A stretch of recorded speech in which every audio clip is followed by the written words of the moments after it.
What if the beginning was not a beginning at all, but a fragment, already broken by the time it reached us?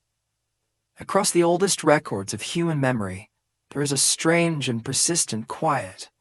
No stories of learning how to build, no gradual awakening into language or order. Cities rise suddenly in the archaeological record, fully shaped, as if they stepped out of a shadow rather than grew from the soil. Something feels missing, not as a dramatic absence, but as a soft erasure, like a word rubbed smooth by centuries of retelling. And, before you allow your body to sink fully into this comfort, take a very small moment to like the video and subscribe. Only if something in these words makes you want to stay a little longer. If you wish, share the place and time where you're listening. I'm always curious about the small points of light drifting together through the night. What remains, once the noise of certainty fades, is a question that refuses to rest. There is an unease that settles in quietly when one looks too closely at the earliest pages of human history. It is not the kind of unease that arrives with shock or fear, but something slower, heavier, like the awareness that a familiar room has been rearranged in the dark. Civilizations appear in the record already knowing who they are. They arrive with laws, rituals, mathematics, astronomy, architecture, and symbols that suggest long periods of refinement. Yet the long periods themselves are missing. No clear lineage of trial and error. No visible childhood. Only sudden adulthood. The deeper historians and archaeologists dig, the more pronounced this silence becomes. In Mesopotamia, in the Indus Valley in Egypt, complex urban centers emerge within a remarkably narrow window of time, separated by distance but united by sophistication. Writing systems appear not as hesitant experiments, but as fully structured languages. Calendars align with celestial cycles that require generations of observation. Stone and brick are shaped with confidence, not curiosity. It is as if humanity wakes up already, remembering something it was never meant to forget. This absence has often been dismissed as a limitation of preservation. Wood rots, skin and fiber dissolve, floodplains erase their own footprints, and yet, this explanation feels incomplete. Even fragile cultures leave behind transitional forms, rough drafts of ideas, incomplete tools, abandoned attempts. But here, the drafts are missing. The earliest chapters read like edited versions, stripped of their preliminary notes. Ancient myths whisper around this gap without naming it directly. They speak not of invention, but of inheritance. Knowledge is given, restored, or remembered after catastrophe. In these stories, humanity is rarely portrayed as discovering civilization for the first time. Instead, it is retaught, reordered, corrected after a fall. The myths seem less concerned with beginnings and more obsessed with endings that came before. Geology, too, complicates the narrative. Beneath layers of settlement lie signs of violent interruption. Rapid climate shifts, sudden floods, long periods of instability. Ice cores and sediment records tell of abrupt warming and cooling, of coastlines swallowed and revealed again. These are not gentle transitions, they're resets, the kind that erase shorelines, scatter populations, and sever memory. When such events occur, survival becomes the priority, not preservation. Stories contract. Knowledge narrows. Only what can be carried forward remains. What survives such moments is rarely technical detail. It is myth, rhythm, symbol, the memory of loss disguised as narrative, a warning wrapped in poetry. When ancient cultures speak of a world before the flood, before the fire, before the sky fell, they're not offering timelines.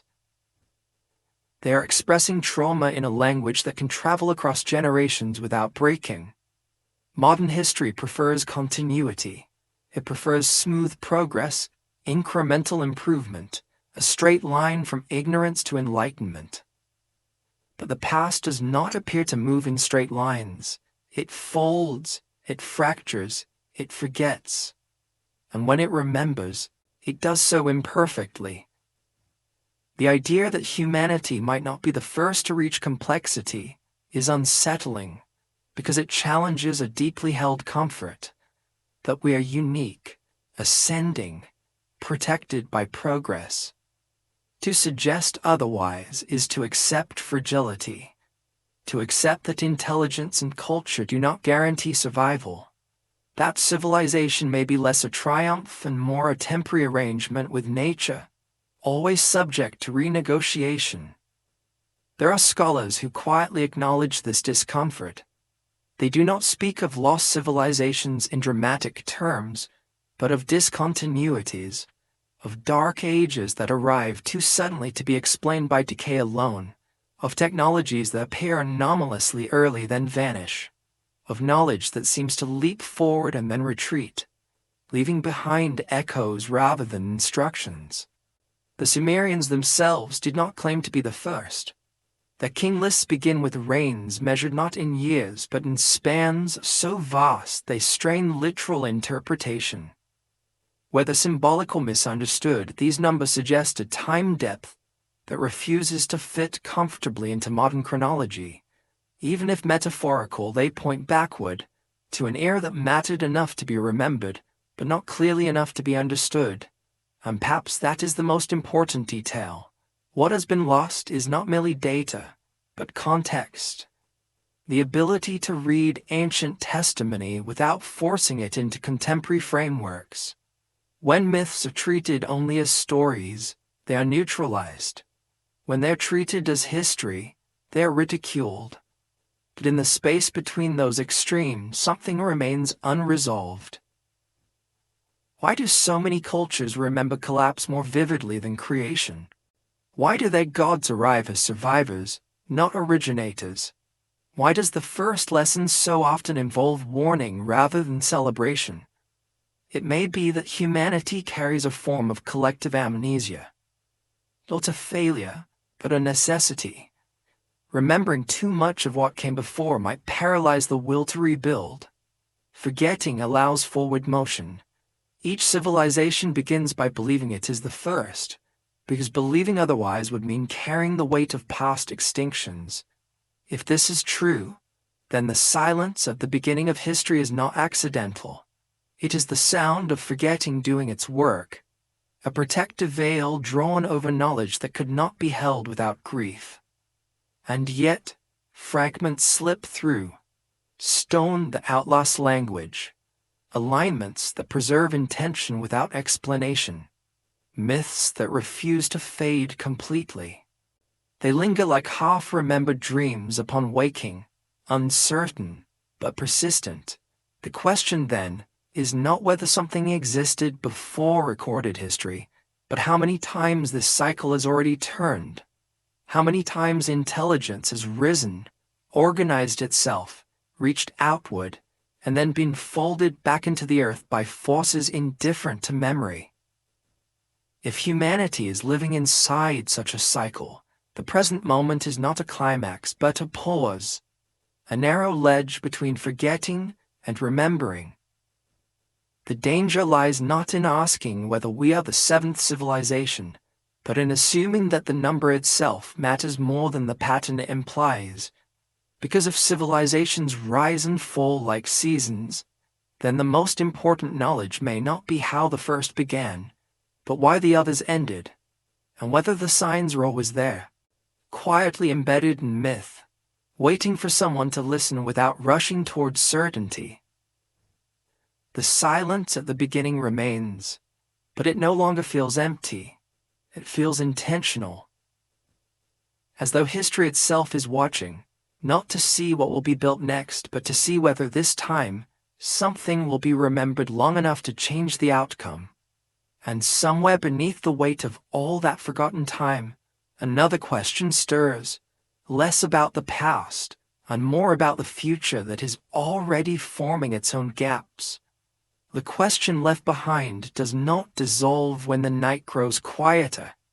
It lingers, rearranging familiar stories until they no longer rest where they once did. If there was something before, something vast enough to leave only fragments, then memory itself becomes suspect. And memory, when stretched across millennia, rarely survives as fact. It survives as metaphor. Across continents that never touched in recorded history, stories emerge with unsettling similarity. Water rises without warning, the land disappears. A chosen few survive, not because they are strongest, but because they are attentive. They listen when others dismiss the signs. These are not tales of gradual change. They are stories of sudden erasure, of the world ending and beginning again on different terms.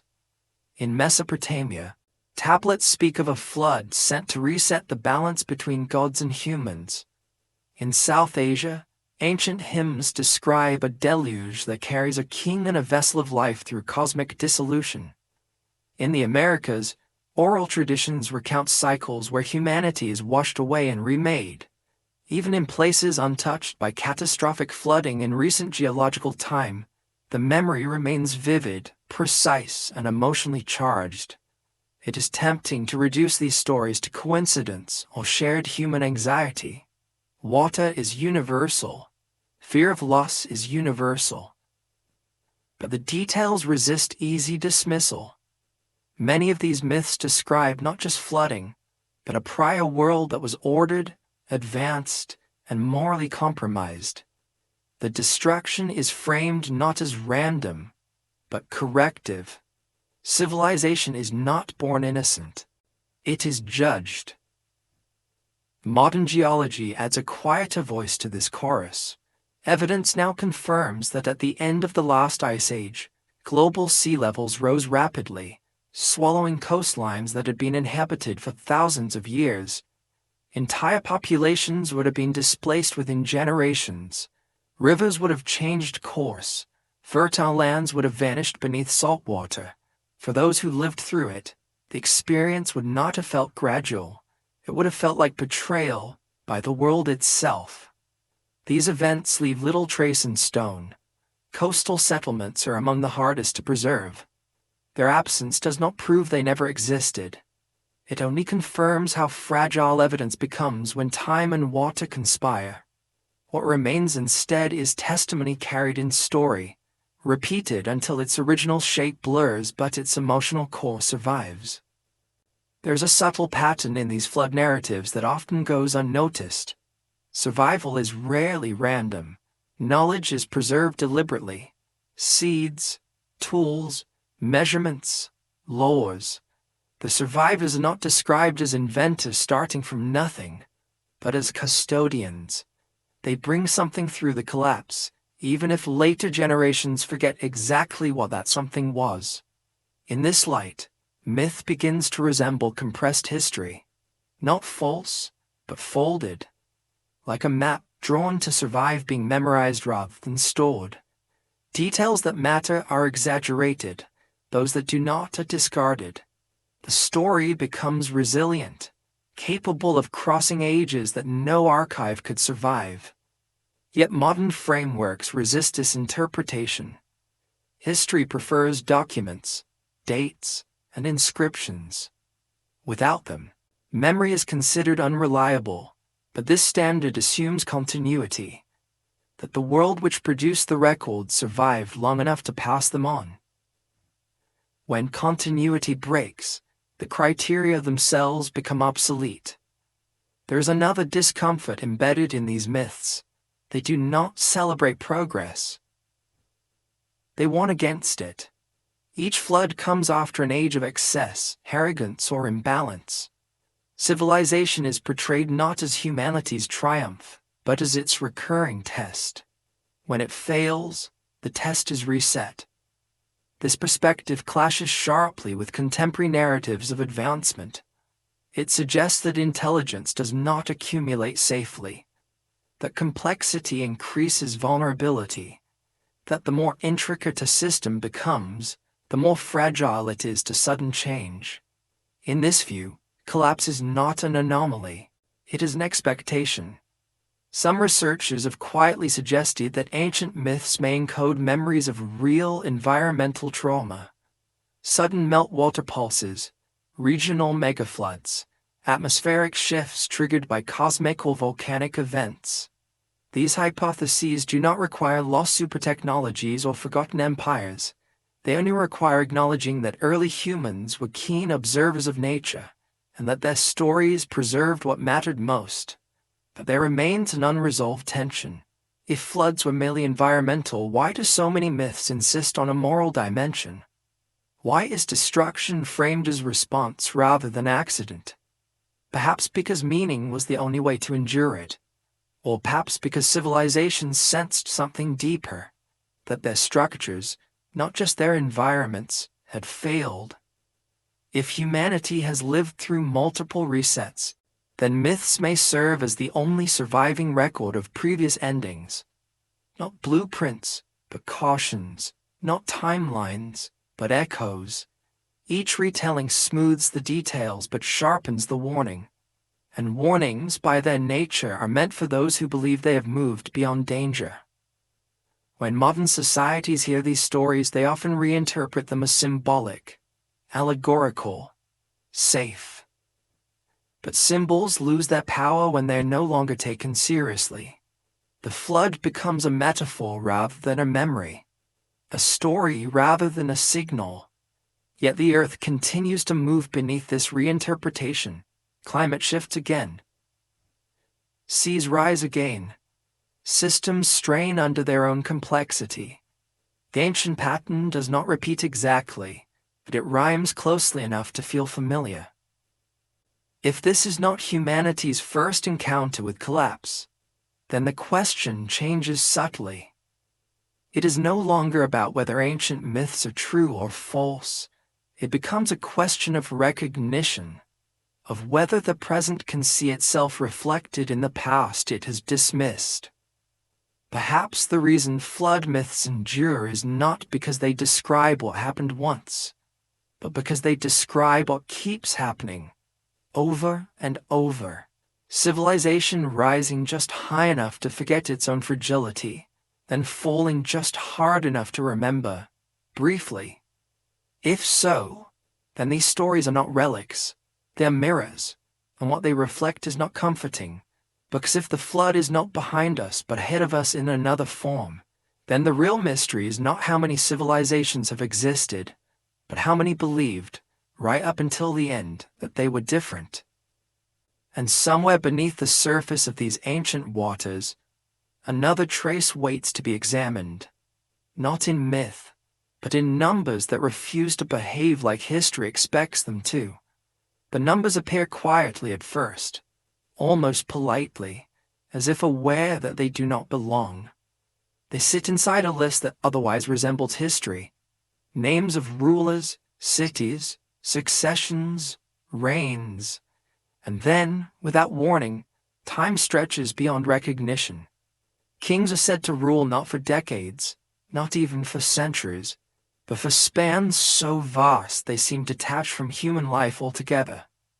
Tens of thousands of years, hundreds of thousands, a scale that collapses the familiar rhythm of generations into something unreadable. The Sumerian king list has often been treated as curiosity, an artifact to be explained away rather than listened to. Scholars debate whether these reign links are symbolic, mathematical, theological, or simply corrupted through copying. Each explanation attempts to rescue chronology from embarrassment, and yet the text itself never apologizes. It presents these numbers with calm certainty, as though expecting to be understood by an audience that no longer exists. What unsettles is not merely the size of the numbers, but their placement. The list does not begin with myth and slowly transition into history. Instead, it declares that kingship descended from the heavens, ruled for incomprehensible spans of time, and only later, after a great flood, settled into durations that resemble human lifespans. The break is explicit, a before and an after. a world that operated under different conditions, followed by one that resembles our own. If the numbers were purely symbolic, their symbolism would still demand interpretation. Symbols are not random. They encode values, hierarchies, and memory. Why choose such vast scales unless the intent was to mark distance, not just in time, but in kind? These early rulers are not merely older. They are other. Their longevity separates them from what comes after, as though to insist that something fundamental changed. Some have suggested that these reigns represent dynasties rather than individuals, or lunar cycles misread as years. Others propose that the list compresses multiple traditions into a single narrative, exaggerating as it merges. These explanations may reduce the numbers, but they do not dissolve the structure of the story. The list still insists on a lost era that cannot be reconciled with ordinary human experience. There is also the question of why such a list would be preserved at all. It serves no obvious political function for later rulers, whose reigns appear modest by comparison. If anything, it diminishes them. Why record ancestors so impossibly distant that they undermine the legitimacy of the present? Unless the purpose was not to glorify continuity, but to acknowledge rupture. In this reading, the king list becomes less a boast and more a confession, a quiet admission that what exists now is not what once was. That authority, knowledge, and order had an earlier source that could not be fully recovered. The list does not explain this loss, it simply marks it. There is a restraint in this silence that feels deliberate. No attempt is made to describe how these early kings ruled, what technologies they possessed, or how their societies functioned. The text offers duration, names, and the bare fact of descent from elsewhere. It withholds detail, as though detail had already become unreliable. This restraint mirrors a broader pattern in ancient records. The further back they look, the less they describe. Precision increases closer to the present, as if history sharpens only when memory becomes safer to handle. What lies beyond that boundary is treated with distance, reverence, or caution. It is tempting to project modern fantasies onto this void, to imagine advanced machines, lost sciences, impossible cities. But the text itself does not encourage spectacle, it encourages humility. It presents a scale of time that refuses to be domesticated, reminding the reader that not all paths are accessible. There is also a subtle implication embedded in the structure of the list. Kingship is portrayed as something that arrives, withdraws, and arrives again. It is not invented by humans. It is granted, lost, restored. Civilization, in this framing, is not a linear achievement, but a condition that can be interrupted. If this is taken seriously, then the question shifts. Rather than asking whether these numbers are accurate, one must ask what experience led people to record time this way. What kind of rupture requires such exaggeration to be remembered at all? What kind of loss stretches memory until it can only be expressed through enormity? In many ancient cultures, time itself was not uniform. Sacred eras expanded and contracted. The age of gods was not measured by the same rules as the age of humans. But this does not render those ages meaningless. It suggests that they were understood as qualitatively different, governed by laws no longer in effect. Perhaps the king list is not pointing to longevity, but to endurance, not years lived, but cycles survived. The reigns may represent stability across repeated crises, rather than continuous rule. In such a reading, the numbers become markers of resilience, not biology. Yet even this interpretation leaves something unresolved. Why does the list insist on beginning where it does? Why not start after the flood, where time behaves properly again? Why preserve a memory that complicates rather than clarifies? Because forgetting entirely may have felt dishonest. Because erasing the anomaly would have been more dangerous than recording it. The list stands as a reminder that history has edges. places where explanation thins and humility is required. Modern readers often approach such texts with the intent to decode them, to translate them into acceptable terms. But some texts resist translation because they are not puzzles, they are boundaries. They exist to mark the limits of what can be comfortably known. If the Sumerians believed that civilization had already existed in a form no longer reachable, then their meticulous recording of that belief becomes an act of warning. A quiet acknowledgement that what had been lost might be lost again. The numbers then are not asking to be believed. They're asking to be noticed, and once noticed they invite a deeper unease. If the past contains eras so distant they cannot be described, what does that suggest about the future? If time can collapse memory so completely once, what prevents it from doing so again? Perhaps the most unsettling possibility is not that the numbers are wrong, but that they are the last surviving trace of a chronology that no longer fits inside human intuition. A time before time behaved the way it does now. A history that ended so completely that only its scale remained. And if that is the case, then the list is not a relic of ignorance, but a fragment of testimony, left behind by those who knew that the next civilization might look back and see nothing but exaggeration. The question that follows is quiet but persistent. When future historians examine what remains of this era, will they recognize continuity, or will they find another list, beginning with numbers that no longer make sense, marking yet another forgotten before? Stone does not forget easily. It does not bend to reinterpretation, nor does it accommodate desire. When shaped with intention, it preserves that intention long after language is thinned and symbols have drifted. This is why the stone remains unsettling. It waits. And when examined closely, it begins to ask questions of its own. Across the ancient world, blocks weighing tens or even hundreds of tons sit in place, with a confidence that feels out of time. They are fitted so precisely that blades cannot slip between them, aligned so carefully that earthquakes pass through without dismantling their order. The surfaces are not merely rough-hewn. They are smoothed, leveled, and joined in ways that imply planning, measurement, and repeatable technique. And yet, in many cases, they appear before the technologies traditionally required to shape them are believed to exist. What troubles researchers is not that ancient people moved stone. That much is unquestioned. What troubles them is the consistency.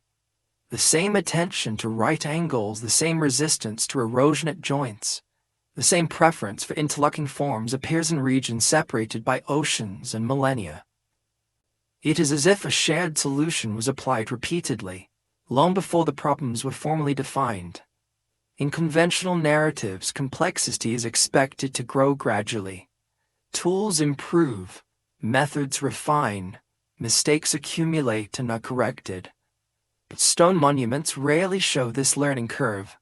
There are no visible prototypes, no discarded experiments. The earliest examples often remain the most impressive, as though the knowledge required to build them arrived already mature. Later cultures imitate these structures but do not surpass them. The precision softens, the stones become smaller. Mortar appears where once none was needed. It is as if something subtle but essential has been lost, not strength or will, but understanding. The builders remember what to build, but not how it was once done. Attempts to explain this gap often focus on logistics. Ramps, levers, labor forces. Each theory solves one aspect while leaving another untouched.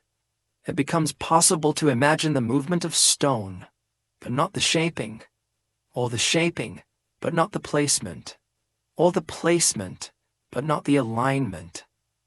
Each explanation feels partial, like describing a melody by listing the notes without hearing the rhythm.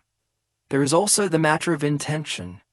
Many of these structures serve no obvious practical purpose. They are not fortifications. They are not dwellings. They do not maximize efficiency or defense.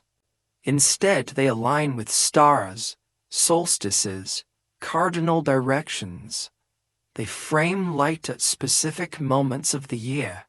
They mark time with stone rather than ink. This suggests that their builders were not merely concerned with survival, but with continuity.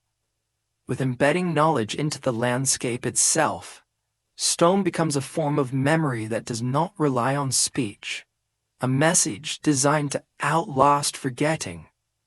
If civilization has risen and fallen before, then stone would be the logical medium through which something might be carried forward. Not detailed instructions, but principles, orientation, proportion, relationship between earth and sky, the kind of knowledge that does not degrade when context is lost. And yet, the presence of such knowledge raises an uncomfortable possibility.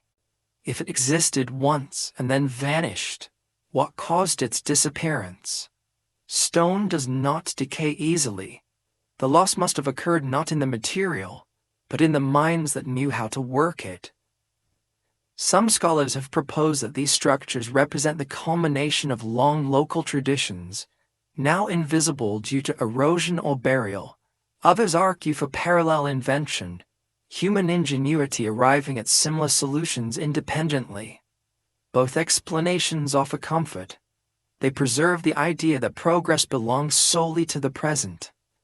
But there is a quiet inconsistency. Independent invention does not usually produce identical aesthetic restraint.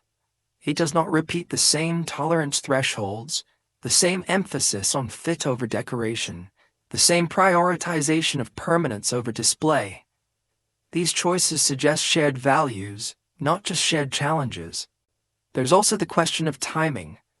In several regions, monumental stone construction appears abruptly, persists for a relatively short span, and then ceases altogether. Later societies reuse the stones, admire them, mythologize their origins, but do not recreate the method. It is as if a window opened briefly and then closed. This pattern aligns uneasily with the idea of civilizational cycles: a rise, a peak, a collapse. Knowledge disperses. Techniques survive only as imitation. The stone remains, but the hands that shaped it do not. Ancient stories often speak of an earlier age when the world was ordered differently, when gods walked among humans, when knowledge was closer, when boundaries were thinner. Modern readers may dismiss these accounts as symbolic, but symbols often form around something real. They are not inventions, they are compressions. Perhaps stone architecture is one such compression, a material memory of a time when humans understood something about balance, weight, and alignment that no longer fits within modern categories, not because it was superior, but because it belonged to a different relationship with the world. If so, then the stone does not accuse, it does not boast, it simply endures. It allows each generation to approach it with their own assumptions and walk away either reassured or unsettled. What matters is not whether these structures prove the existence of a lost civilization, but what they suggest about loss itself. That knowledge can vanish completely without leaving a trail of mistakes. That mastery can precede explanation, but forgetting can be total. In this light, the stone becomes less a mystery and more a warning. Not about ancient greatness, but about modern confidence, about the belief that what we know will inevitably carry forward, about the assumption that complexity protects itself. Stone does not protect memory, it only preserves space. Meaning must be brought to it anew each time. And when meaning fails to arrive, the structure becomes a ruin, not because it collapses, but because it can no longer be read. Perhaps this is the true lesson embedded in these monuments. Not that the past was more advanced, but that advancement does not guarantee continuity. That civilization may reach remarkable heights and still leave behind only silent forms, stripped of explanation. And as long as those forms remain, they will continue to wait. Not for answers, but for the next culture confident enough to believe it understands them just before discovering that it does not. Beyond the stone, beneath the soil, another discovery waits, one that suggests that ritual itself may have come before survival, and that memory may have shaped humanity long before cities ever rose. There is a quiet reversal hidden beneath the soil, one that unsettles the familiar order of human development. It suggests that meaning may have preceded necessity, that gathering may have come before farming, that memory may have shaped survival rather than the other way around. This reversal does not announce itself loudly. It waits, patient and intact, until uncovered by hands that expected something simpler. When the earliest layers were revealed at a site long buried beneath wind and time, they did not resemble a village struggling into existence. There were no hearths for daily meals, no signs of permanent dwellings, no tools for planting or harvesting. Instead, there were circles of stone arranged with deliberate care, pillars carved with animals rendered in confident relief, and spaces clearly intended for gathering. This was not a settlement. It was a place of return. What troubled expectations was the date. These structures belonged to a time before agriculture was supposed to exist, before surplus, before cities. According to the prevailing narrative, ritual emerges once survival is secured. But here, ritual appeared first, as though it were the reason survival organized itself at all. The carvings do not depict domestication or labor. They depict predators, serpents, birds, creatures that move between worlds. They suggest a symbolic language already in use, a shared understanding of forces beyond the immediate human sphere. The builders were not experimenting, they were expressing something already known. To sustain such projects, coordination would have been required. Knowledge passed between groups. Labor organized not by coercion, but by shared purpose. This implies a social structure capable of planning across seasons, perhaps across generations. And yet there is no evidence that these people lived where they built. They came, gathered, constructed, and left. This pattern challenges a deep assumption that humans came together because they needed to eat. But here, it seems they ate so that they could come together. That meaning was the anchor and subsistence adapted around it.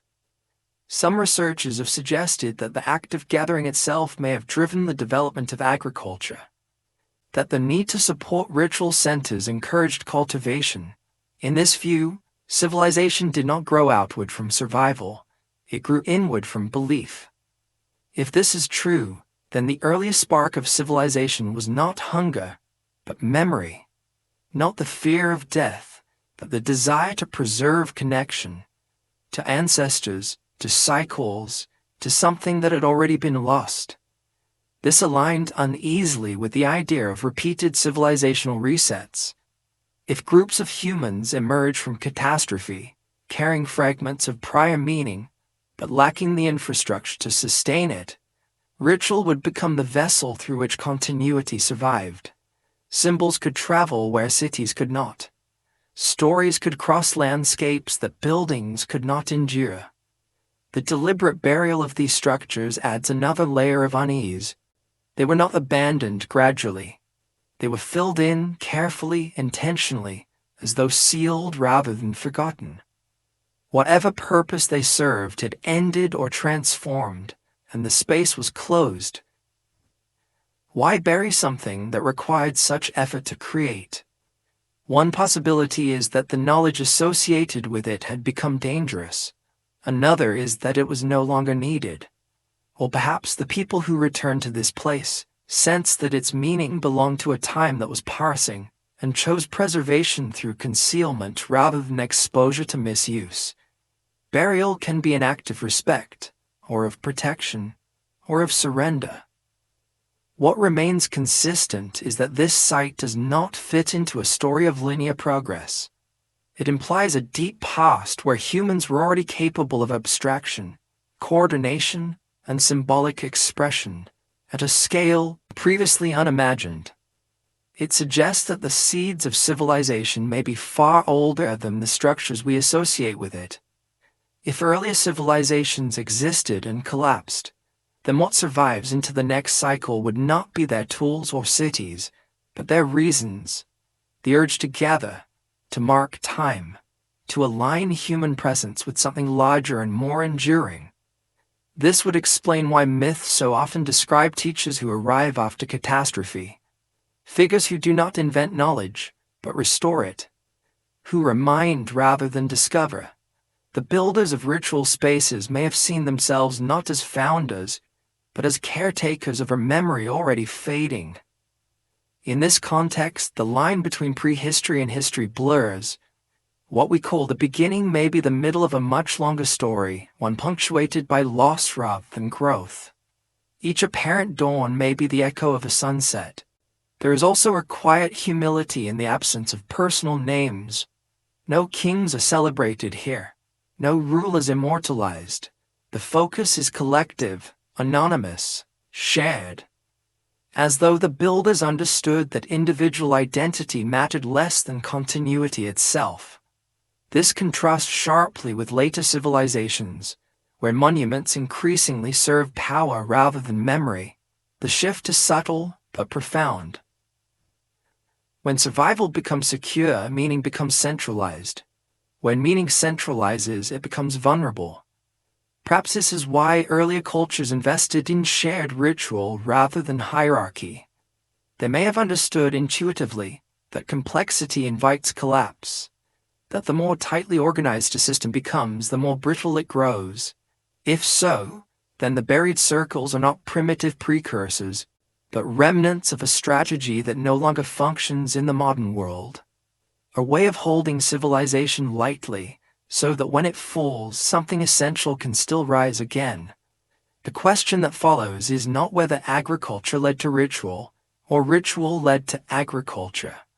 It is whether both were responses to something older, something remembered but no longer seen, a loss that demanded reenactment rather than explanation.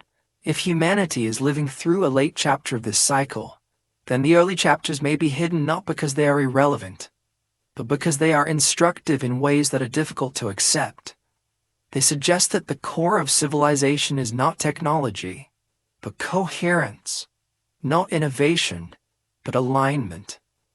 And coherence, once broken, is far harder to rebuild than tools or structures.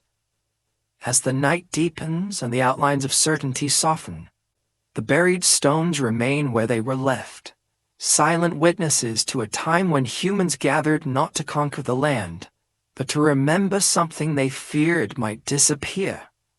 What they remembered is not recorded, but its absence shaped everything that followed. And beyond ritual, beyond stone, another pattern waits, one written not in monuments or myth, but in the sky itself, where ancient eyes traced cycles that modern minds still struggle to interpret.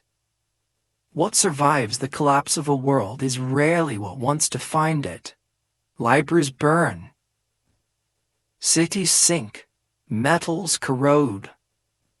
But patterns, those are harder to erase. They migrate quietly, carried by memory rather than matter, passed from mouth to ear, from gesture to gesture, until their origin becomes indistinguishable from instinct. Long before writing fixed thoughts into clay and ink, knowledge moved differently. It lived in rhythm, repetition, and story. It was spoken at night, sung during labor, embedded in ceremony. This form of memory did not preserve detail. It preserved direction. Not instructions, but orientation. How to stand in relation to the land, the sky, and one another. Oral traditions are often dismissed as fragile, yet they are astonishingly resilient when shaped by necessity. A story repeated for survival does not drift easily. Its surface may change, but its structure remains. Across cultures separated by oceans and ages, Certain narrative forms recur with unsettling precision. A great loss, a scattering, a warning ignored, a remnant preserved. These are not embellishments, they are scaffolding. In societies without permanent architecture, memory becomes architecture. Songs replace maps, genealogies replace timelines, myths replace archives. This is not a primitive substitute.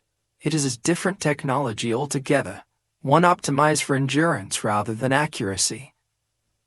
What troubles modern scholars is not that oral knowledge exists, but that it often encodes information that should not be accessible without formal measurement. Stories describe star movements that align with astronomical cycles spanning tens of thousands of years. Chants preserve navigation routes across open ocean with no visual reference. Seasonal myths encode ecological data, essential for survival in unstable environments. These traditions are not improvisations. They are inheritances. If civilization has collapsed before, then oral memory would have been the most portable vessel for whatever survived. It requires no tools, no infrastructure, no. It adapts to disruption. It hides in plain sight. And crucially, it can be misunderstood by those who inherit it without context, preserved in form, but emptied of function. This may explain why ancient myths often feel excessive, symbolic, or implausible. They were not designed for literal interpretation. They were designed to be remembered. Compression is their strength. Exaggeration is their armor. Meaning survives by becoming strange. Consider how many traditions speak of teachers who arrive after catastrophe, bearing fragments of knowledge. These figures rarely claim authorship. They restore balance. They remind communities of practices that feel ancient even at the moment of transmission. The implication is subtle but persistent. Knowledge did not originate here. It arrived. Modern frameworks struggle with this idea because they equate knowledge with accumulation. But memory does not accumulate smoothly. It breaks, reforms, and carries forward unevenly. What survives is not always what mattered most, but what could survive the medium. There is also a pattern of deliberate obscurity.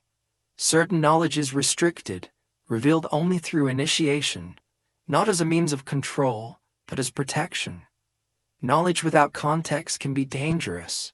When fragments survive a collapse, they must be handled carefully, lest they be misunderstood or misused. This introduces a possibility rarely considered, that some knowledge was intentionally fragmented, not lost by accident, but distributed across story, symbol, and ritual so that no single piece could be weaponized or corrupted.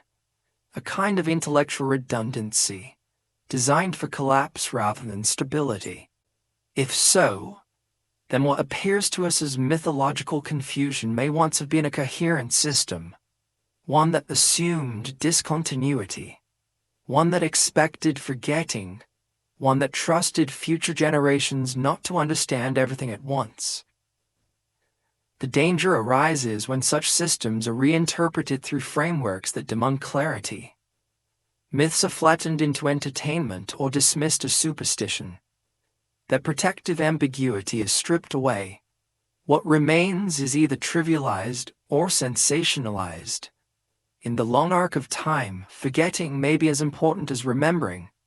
Too much memory can bind a culture to a past that no longer exists. Too little leaves it unmoored. The balance is delicate, and oral traditions may represent an attempt to hold it. If humanity has endured multiple civilizational cycles, then each reset would have narrowed what could be carried forward. Technology would decay, infrastructure would vanish. But stories, those could slip through the cracks, reshaped but intact enough to guide reconstruction. This perspective reframes the role of myth, not as fiction but as aftermath, not as invention but as residue.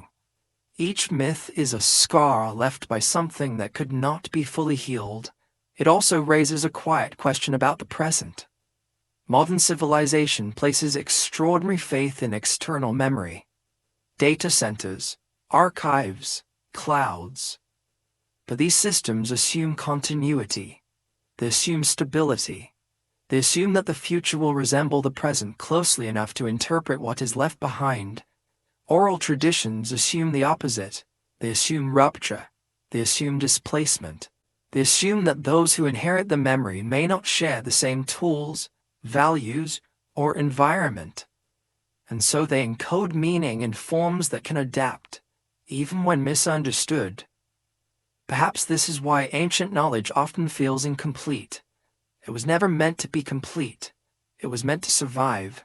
If humanity is indeed living through a late stage or a recurring pattern, then the erosion of oral tradition may be more than cultural loss.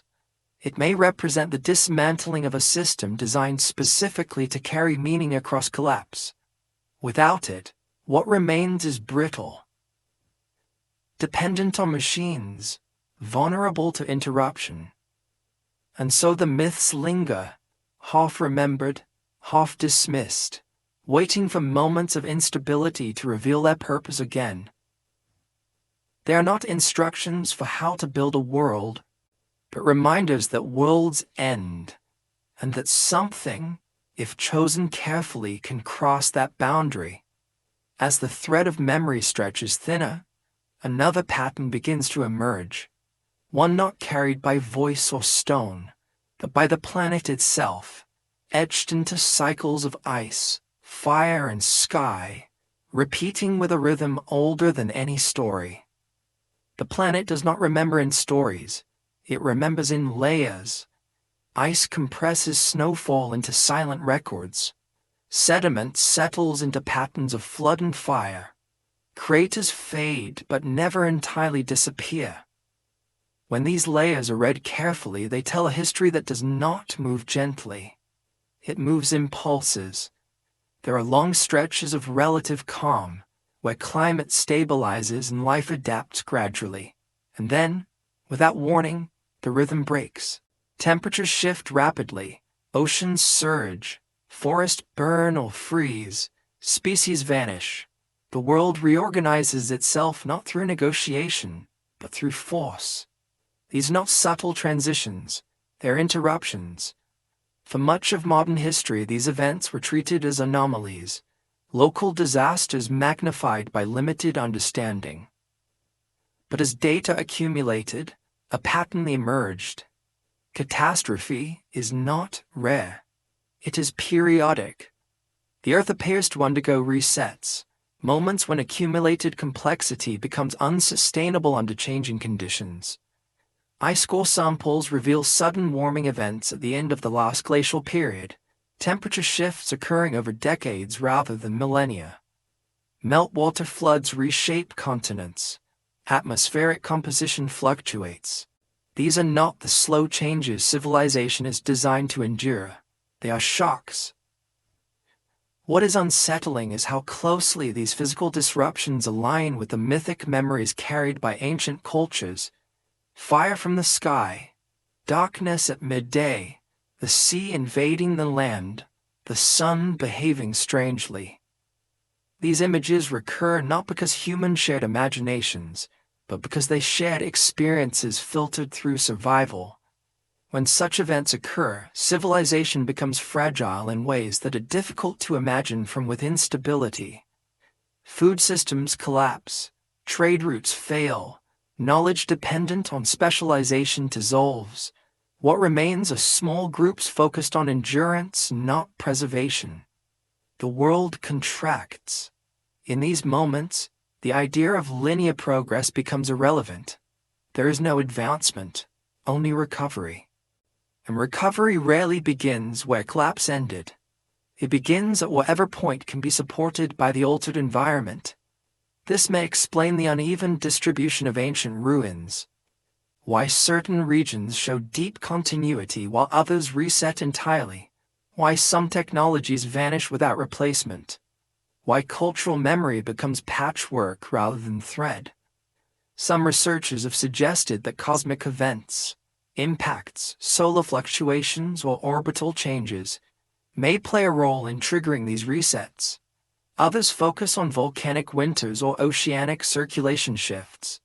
The mechanisms vary, but the outcome is consistent: disruption on a scale that overwhelms complex systems.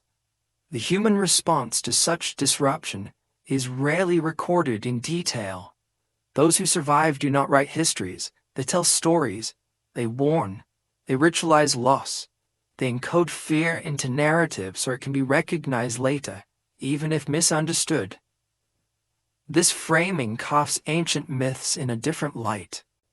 They are not attempts to explain the unknown. They are attempts to remember the unbearable. Their exaggeration is not error, it is emphasis, a way of ensuring that the core message is not forgotten, even if the details blur. If civilization has risen and fallen multiple times, then catastrophe is not the exception. It is the interval.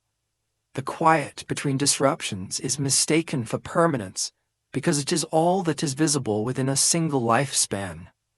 Modern civilization, for all its sophistication, may be particularly vulnerable to this illusion. Its systems are global, interdependent, finely tuned. Efficiency has replaced redundancy. Speed has replaced resilience. The very traits that define advancement amplify fragility.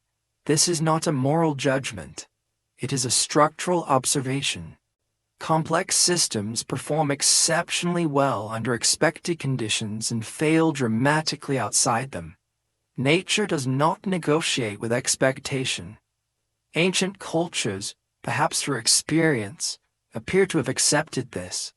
Their myths do not promise stability, they promise return. After destruction, life resumes, not as it was but as it can. The cycle continues.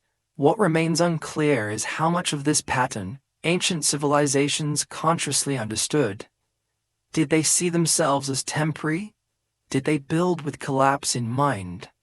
Or did they, like us, assume continuity until it was no longer available? Some evidence suggests awareness, the emphasis on alignment with celestial cycles, the investment in monuments that endure without maintenance, the encoding of memory into forms that resist decay. These choices hint at a long view, one that expects interruption. If so, then civilization was never seen as a final achievement. It was a phase, a window, something to be used carefully before it closed. This perspective reframes the question of whether humanity is the seventh civilization. The number itself becomes less important than the rhythm it implies. If civilizations rise and fall in response to planetary cycles, then counting them may be less meaningful than understanding their spacing. The danger lies not in catastrophe itself, but in amnesia between catastrophes. When the memory of disruption fades, vulnerability increases, the cycle tightens. Perhaps this is why myths insist on moral framing, not because nature punishes, but because moral narratives are harder to ignore. They assign responsibility where randomness would be forgotten. They keep the memory alive long enough to matter. In this sense, catastrophe myths are not predictions. They are maintenance systems for awareness. They remind cultures that stability is conditional, not guaranteed. If modern civilization dismisses these reminders as superstition, it does so at its own risk. Not because the myths are literally true, but because the pattern they encode is observable, measurable, and ongoing. The Earth does not conspire, it responds, and its responses are shaped by forces far older than any civilization. As the present stretches forward, confident in its technologies and models, the layers beneath continue to accumulate. Ice thickens, sediment settles, the record grows longer. One day this layer too will be read, by those who come after, or by no one at all, and when they look back they may not see collapse as failure, but as transition. Another turn in a cycle that does not require permission to continue. What remains uncertain is whether awareness can alter the pattern, or only soften the landing. And beyond catastrophe, beyond survival, another question waits. One that concerns not the end of civilizations, but the figures who seem to arrive afterward, bearing fragments of knowledge, appearing wherever memory threatens to disappear completely. In the quiet aftermath of collapse, when landscapes are unfamiliar and memory feels unreliable, certain figures begin to appear in human stories. They arrive without ancestry, without origin stories rooted in childhood or growth. They are already complete. They do not discover, they instruct. They do not invent, they restore. Wherever civilization seems to restart, these figures stand at the threshold, neither fully human nor fully divine, bearing fragments of a world that no longer exists. They are remembered differently across cultures, yet their outlines remain strangely consistent. They emerge after catastrophe. They bring laws, calendars, architecture, agriculture, writing, or moral order.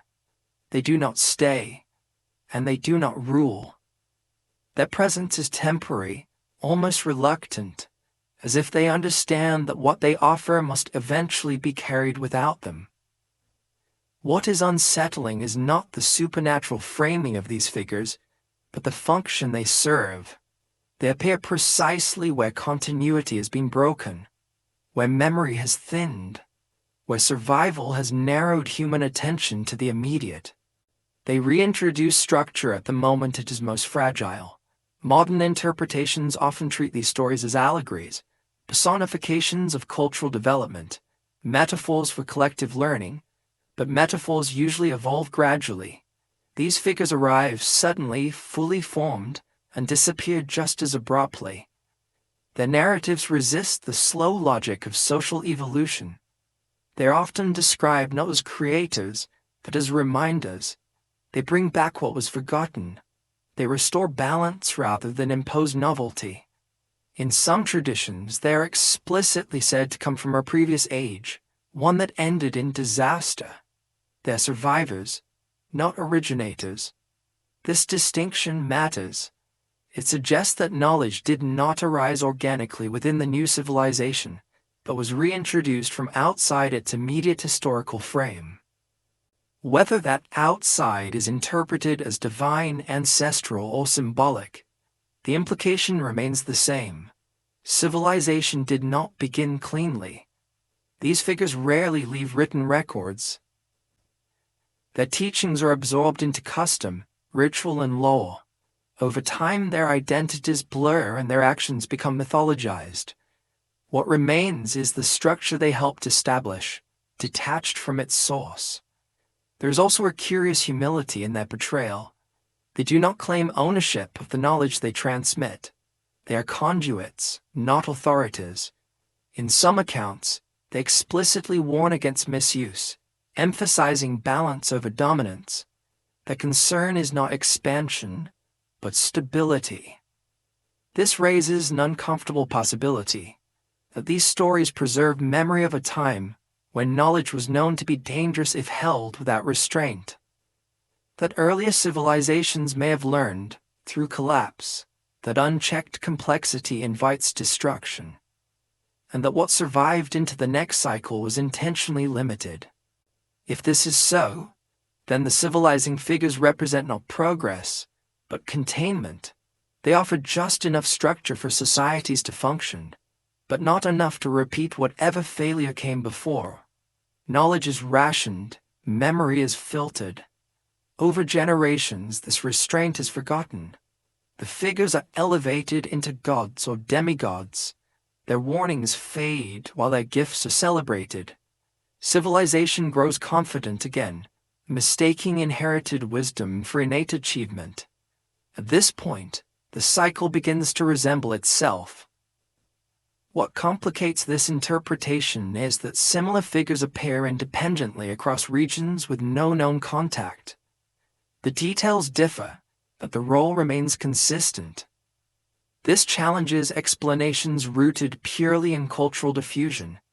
It suggests a shared response to a shared condition. That condition may be the psychological aftermath of collapse. When a world ends, survivors seek authority. They seek reassurance that order can be restored. Stories of wise figures arriving with answers may serve as a stabilizing force, whether or not such figures existed in any literal sense. But even if symbolic, the specificity of what they bring is notable. Agricultural techniques suited to local environments, astronomical knowledge aligned with observable cycles, architectural principles that reflect an understanding of stability and proportion. These are not vague gifts, they are practical. The question then becomes not whether these figures were real, but why such precise knowledge is consistently attributed to them. Why does memory choose this form? Why not credit gradual experimentation, trial and error, collective learning? Perhaps because collective learning leaves traces, failed experiments, transitional forms, incremental improvements. But in many early civilizations, these traces are missing. What appears instead is a sudden coherence, followed by long periods of maintenance rather than innovation. This suggests that early societies may have inherited frameworks rather than built them from scratch. Frameworks simplified enough to survive transmission, but complex enough to support organization. If humanity has lived through multiple civilizational cycles, then these figures may represent the echo of prior continuity, attempting to bridge a gap too wide for direct memory. They are not teachers in the conventional sense. They are reminders of a structure that once existed. There is also a recurring sadness in their stories. They often depart reluctantly, or are rejected, or retreat when their guidance is ignored. They do not stay to govern the outcome. Their role ends once the system can sustain itself, however imperfectly. This restraint contrasts sharply with later historical rulers who seek permanence and control. The civilizing figures do not demand loyalty, they demand balance, and balance, once achieved, must be maintained without them. Perhaps this is why their memory becomes distorted. Their purpose was temporary. Once fulfilled, their presence becomes difficult to integrate into a narrative of continuous progress. Myth absorbs what history cannot explain. If modern civilization listens to these stories only as entertainment or superstition, it misses their deeper resonance. They are not accounts of miraculous origins. They are reflections of recovery. They suggest that humanity has rebuilt itself before, that knowledge has been lost and found again, that memory has a way of resurfacing, even when its source is forgotten. This does not require belief in ancient gods walking the earth. It requires acknowledging that cultural memory can outlast infrastructure, and that the past may reach forward in ways that feel external, because continuity has been broken. If so, then the civilizing figures are not anomalies, they are symptoms, evidence of a pattern where collapse is followed not by invention, but by recollection, partial, imperfect, but sufficient. And if this pattern holds, then the absence of such figures in the present may be telling. It may suggest not that we no longer need guidance, but that we no longer recognize it when it arrives. Or perhaps the figures are still present, disguised not as teachers, but as warnings embedded in systems we assume permanent. The question lingers quietly. If civilization has been restarted before, and if guidance once came from memory rather than innovation, then what form would it take now, at a moment when memory is outsourced and collapse is unthinkable? And beyond these figures, beyond their teachings, another silence waits to be examined. One shaped not by myth or story, but by deliberate omission, by what was never allowed to survive at all. There are absences in history that feel different from loss. Loss leaves debris.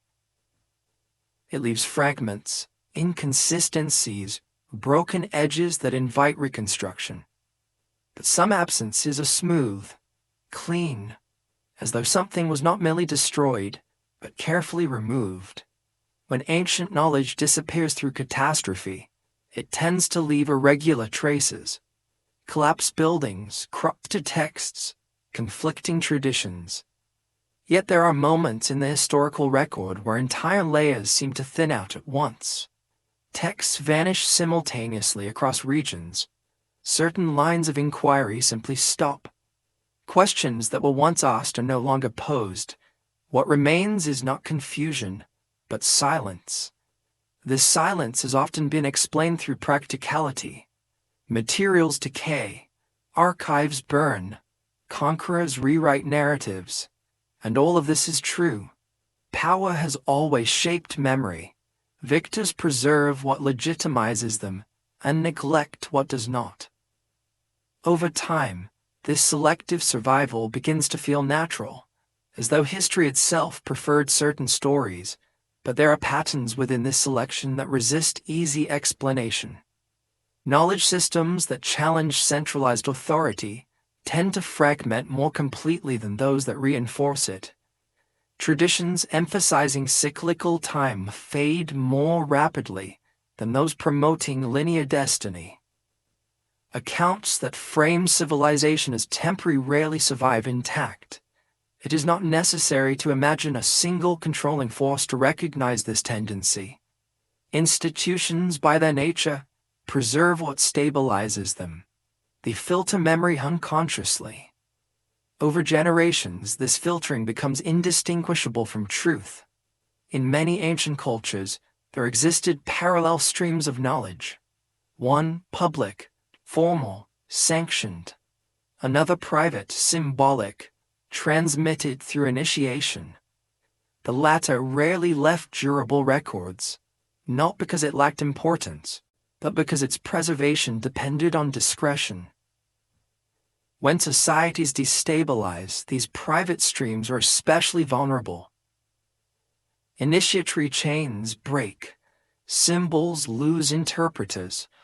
What was once protected becomes unintelligible and is eventually dismissed as superstition or metaphor. This creates peculiar illusion. It appears as though certain ideas never existed, when in reality they were simply never meant to be written down. The absence is not evidence of insignificance, but of fragility. Over time, what remains is the official narrative, a streamlined version of the past optimized for continuity. It favors origin stories that emphasize progress, divine mandate, or inevitability. It discourages interpretations that frame civilization as recurrent or conditional. The effect is subtle but powerful.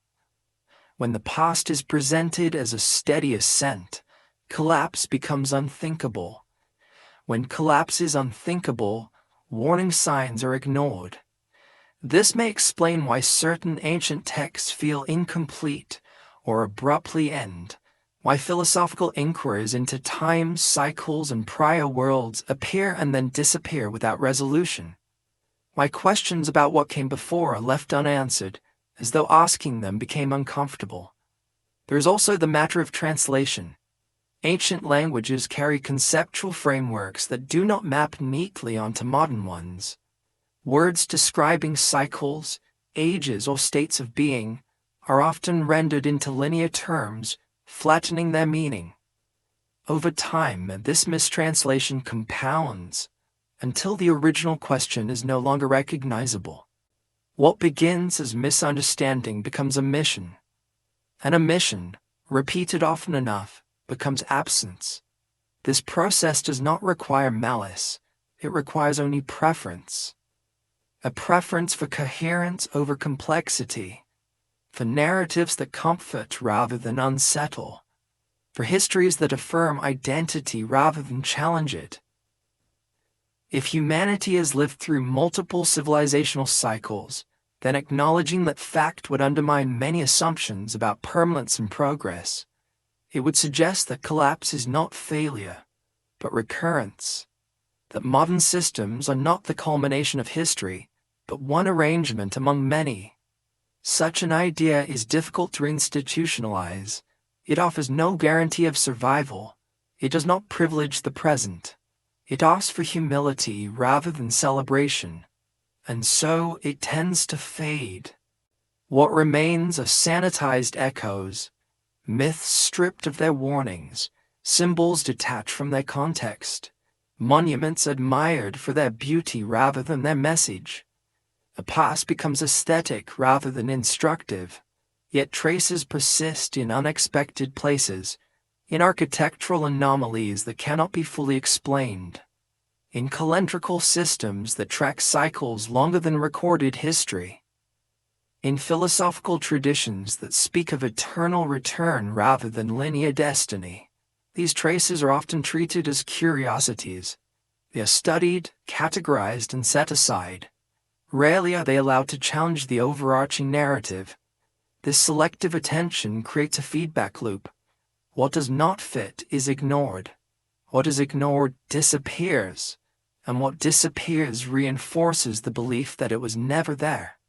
If there were civilizations before the one we recognize as the first, their disappearance may have followed this pattern, not erased in a single act, but gradually filtered out by systems designed to preserve stability. This raises an unsettling question.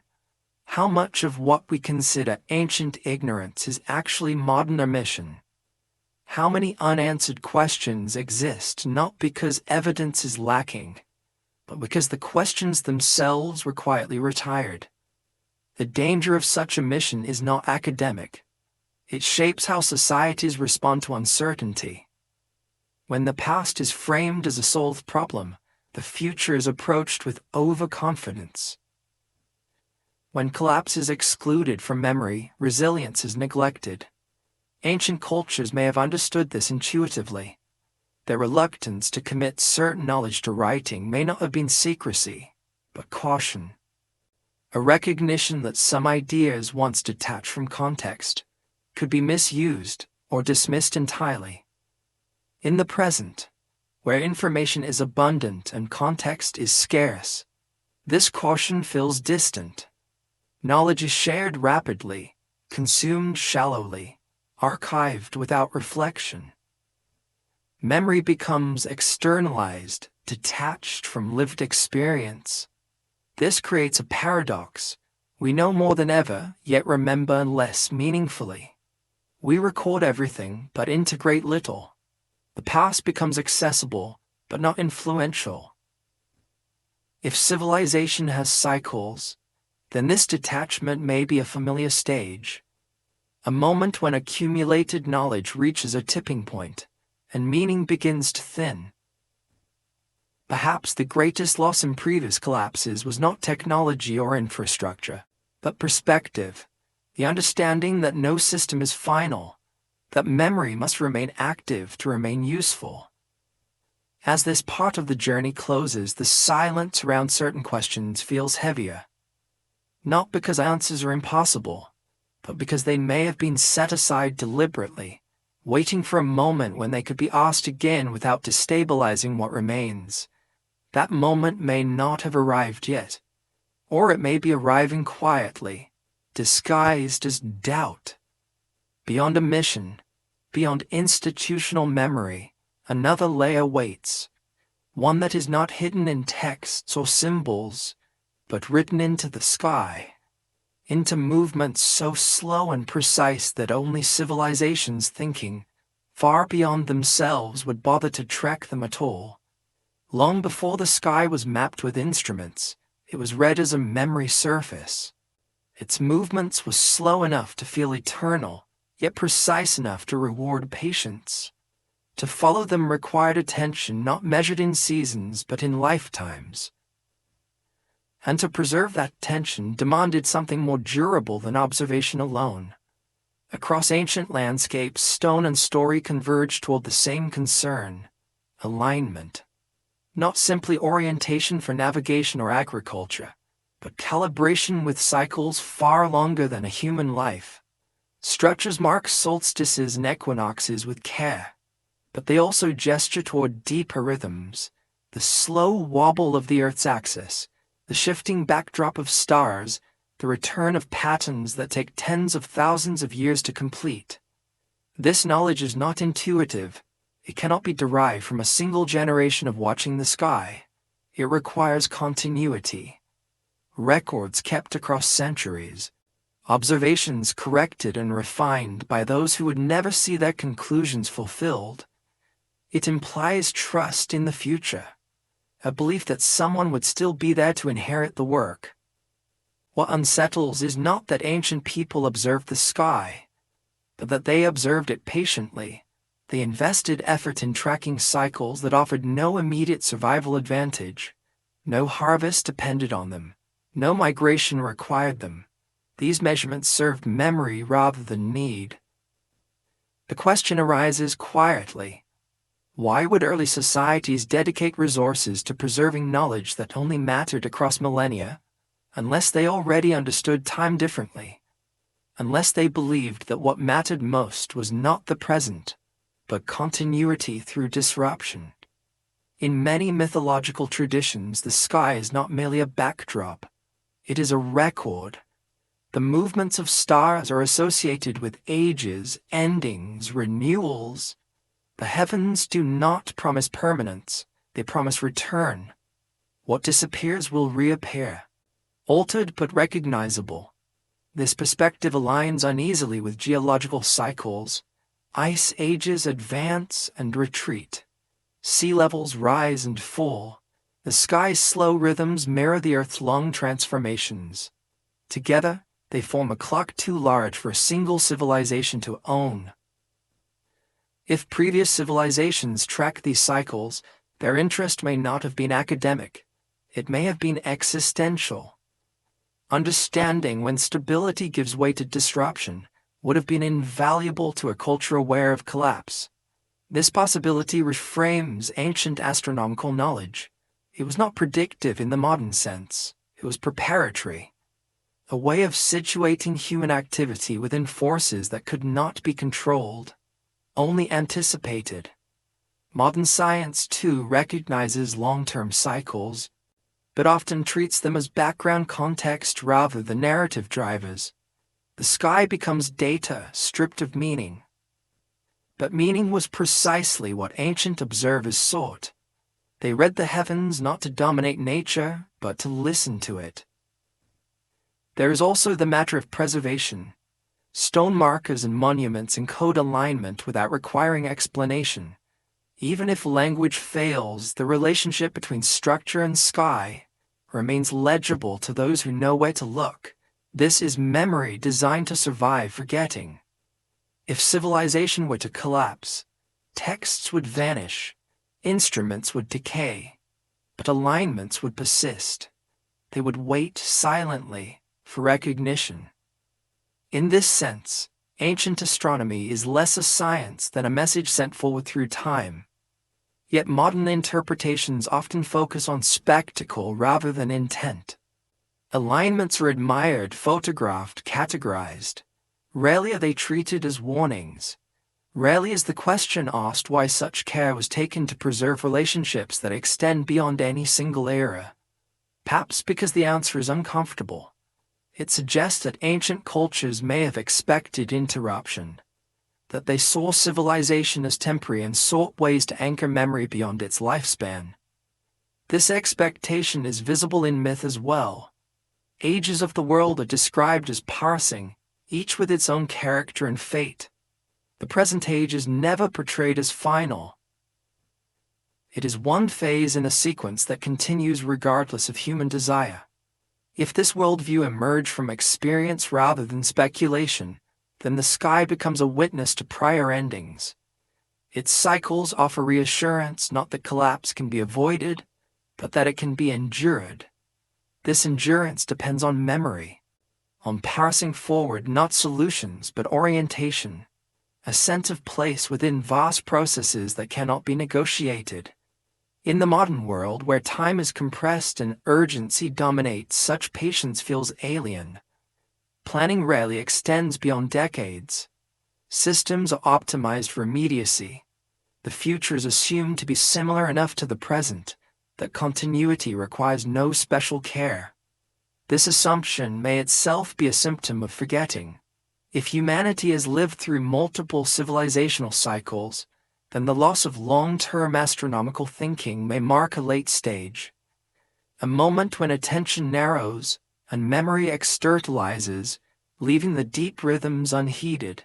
The sky continues its slow motion regardless. Its cycles do not pause for belief. What was tracked before will complete its arc again, whether anyone is watching or not. The ancient observers understood this.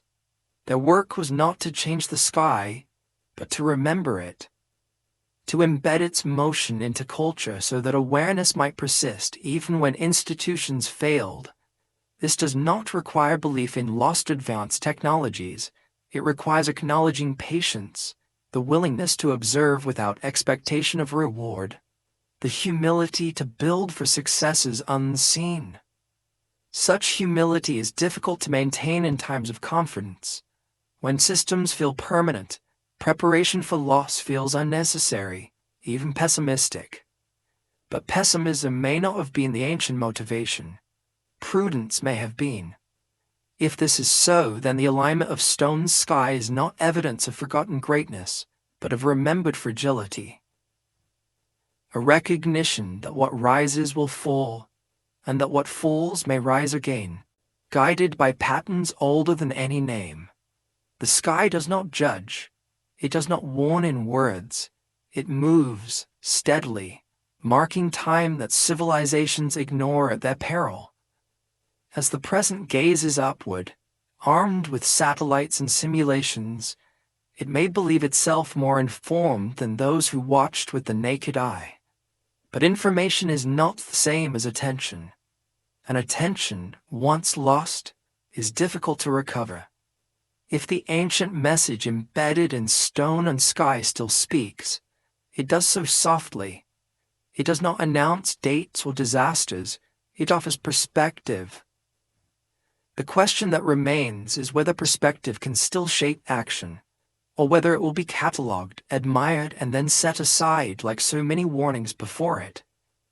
Beyond the sky, beyond cycles and stone, another possibility begins to take shape, one that concerns not the rise and fall of civilizations, but the nature of forgetting itself, and whether amnesia may be an adaptation rather than a flaw.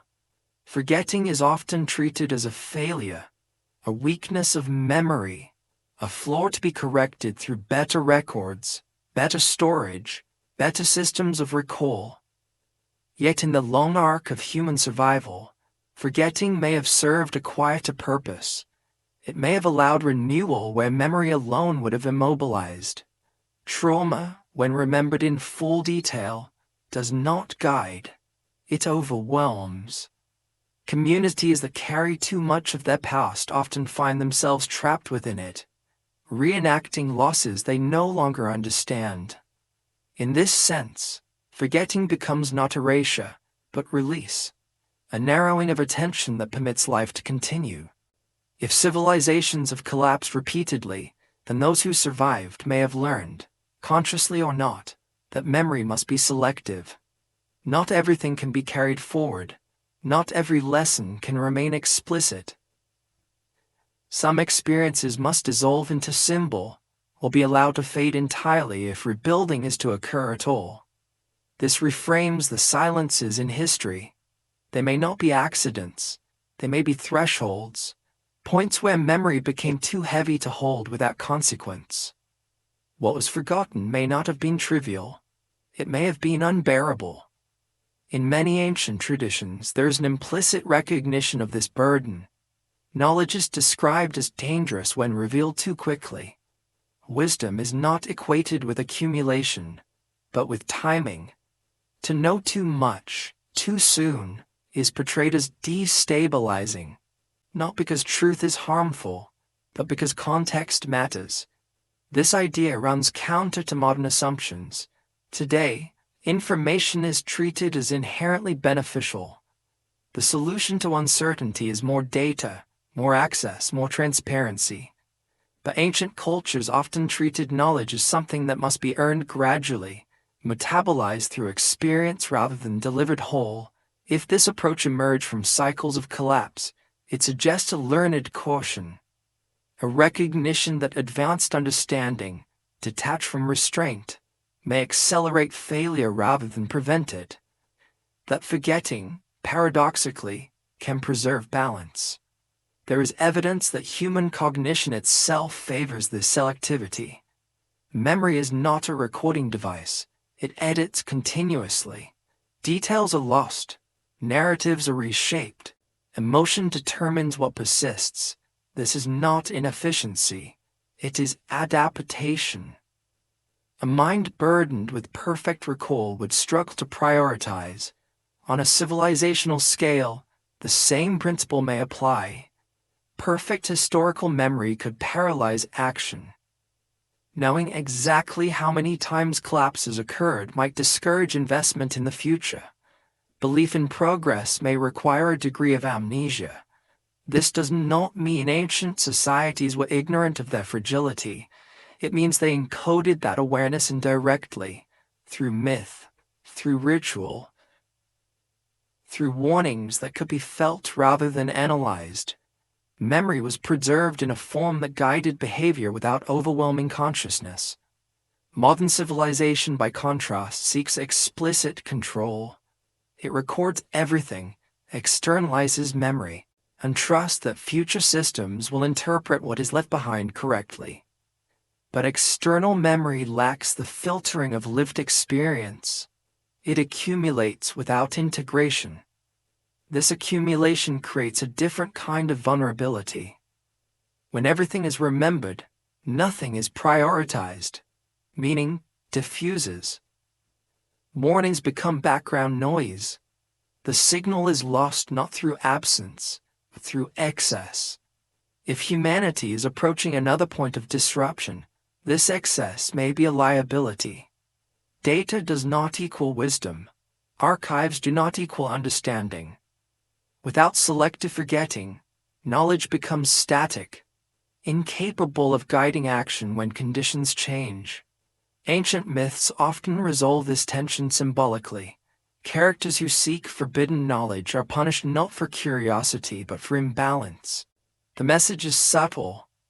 Knowledge must be proportionate to responsibility. Awareness must be matched by restraint. This framing suggests that previous civilizations may have reached thresholds where knowledge outpaced wisdom, where technical capability exceeded ethical or ecological balance. Collapse, in this view, becomes not a punishment, but a correction, an enforced forgetting that resets complexity. Such an idea is unsettling, because it implies that collapse serves a function, not a desirable one, but a systemic one. It reduces complexity to survivable levels. It strips away excess until coherence can be rebuilt. If this has happened before, then modern efforts to preserve everything, every record, every system, every capability may be misguided. Not because preservation is wrong, but because it assumes continuity that history does not guarantee. Perhaps the deeper lesson embedded in ancient silence is not ignorance, but humility, an acknowledgement that no civilization can carry all of itself forward intact, that something must always be left behind. The challenge lies in choosing what that something is. Ancient cultures appear to have prioritized orientation over detail, relationship over instruction, balance over expansion. What they preserved was not how to build a world, but how to recognize when one was becoming unstable. In contrast, modern systems prioritize efficiency, growth, and optimization. They excel at producing outcomes under stable conditions, but struggle with ambiguity. When conditions shift abruptly, the lack of internalized memory becomes apparent. This raises a difficult question.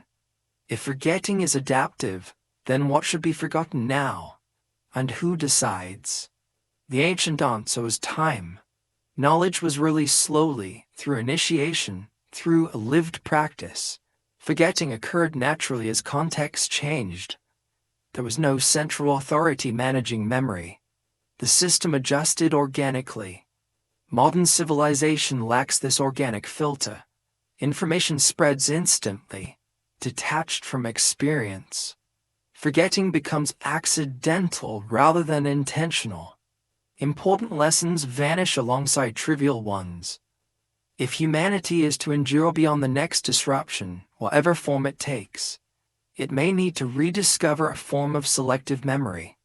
Not censorship, but discernment. Not erasure, but prioritization. This does not mean abandoning records or denying history. It means re-embedding knowledge into lived frameworks where it can shape behavior, not just be referenced. Ancient myths survive because they do this well.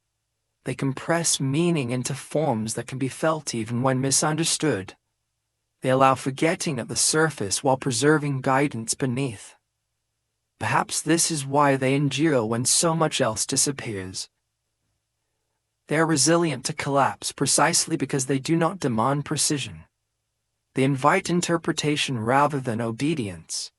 If we are the 7th civilization, or the 8th, or the 10th, the number matters less than the pattern. Each cycle leaves behind warnings that become visible only when stability fades. Forgetting, then, is not the enemy of memory. It is its companion. Together, they shape what survives. As the present continues to accumulate knowledge faster than it can integrate, the risk is not that everything will be lost, but that nothing essential will be carried forward in a usable form. The question that lingers is not whether humanity can remember enough to survive, but whether it can forget wisely enough to rebuild. And beyond this question, another begins to take shape. One that asks whether myths were ever meant to preserve the past at all, or whether they were designed primarily to prepare the mind for endings yet to come. If myths were only vessels for preserving the past, they would lose relevance once their origins were identified. They would settle into museums and footnotes, admired but inert. Yet myths refuse this fate. They resurface repeatedly, not as answers, but as disturbances. They do not resolve uncertainty, they provoke it. This suggests that their primary function may not be remembrance, but preparation. In many traditions, myths are not told as completed stories. They were told as warnings whose endings feel unfinished. The catastrophe has happened before, but it also feels as though it could happen again. The listener is never fully outside the story. The danger remains proximate. This structure is not accidental. A story meant to warn cannot conclude cleanly. Closure invites complacency. By leaving the ending open, myth creates a state of watchfulness. It trains attention rather than providing certainty. This is why so many myths resist literal interpretation.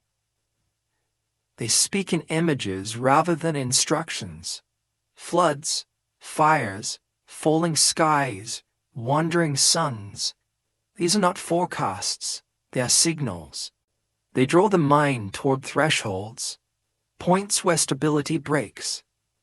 If ancient civilizations experienced repeated collapses, then myths may have evolved as psychological tools for navigating uncertainty. They do not say what will happen. They say what it feels like when what has always been reliable no longer is. In this sense, myth becomes a form of emotional rehearsal. It allows societies to imagine loss without experiencing it directly, to rehearse grief before it arrives, to cultivate humility in times of abundance. Modern narratives rarely serve this function. They favor resolution. They celebrate triumph. Even disaster stories tend to reassure by restoring order at the end. The implicit message is that disruption is temporary, contained, and ultimately manageable. Ancient myths offer no such comfort. When order is restored, it is altered. The world that follows catastrophe is never identical to the one that preceded it. Survival is possible, but innocence is not recovered. This distinction matters. It suggests that ancient cultures understood that collapse leaves residue, that something is always lost, even when life continues. Myths preserve this awareness, preventing societies from imagining that recovery erases consequence. There is also a recurring emphasis on choice. Catastrophe rarely arrives without warning in myth. Signs appear. Voices speak. Thresholds are crossed. The disaster is not random. It unfolds after a sequence of ignored signals. Whether these signals are moral, environmental, or symbolic is less important than their function. They frame collapse as participatory, not in the sense of blame, but of relationship. The world responds to how it is treated. This relational framing contrasts sharply with modern perspectives, which often view catastrophe as external, a force that happens to civilization rather than through it. While this framing reduces guilt, it also reduces agency. If myths trained ancient societies to recognize patterns of imbalance, then they may have served as early warning systems, not predictive, but perceptual. They sharpen sensitivity to change rather than promising control over it. This sensitivity would be particularly valuable in cultures aware of prior collapses. When memory includes loss, attention becomes a survival trait. Myths sustain this attention by embedding it in story rather than policy. It is telling that myths often intensify during periods of transition. When environments shift, when social structures strain, when established meanings begin to dissolve, in such moments, rational explanation often fails to provide comfort. Story steps in where analysis cannot reach. This does not mean myths are irrational.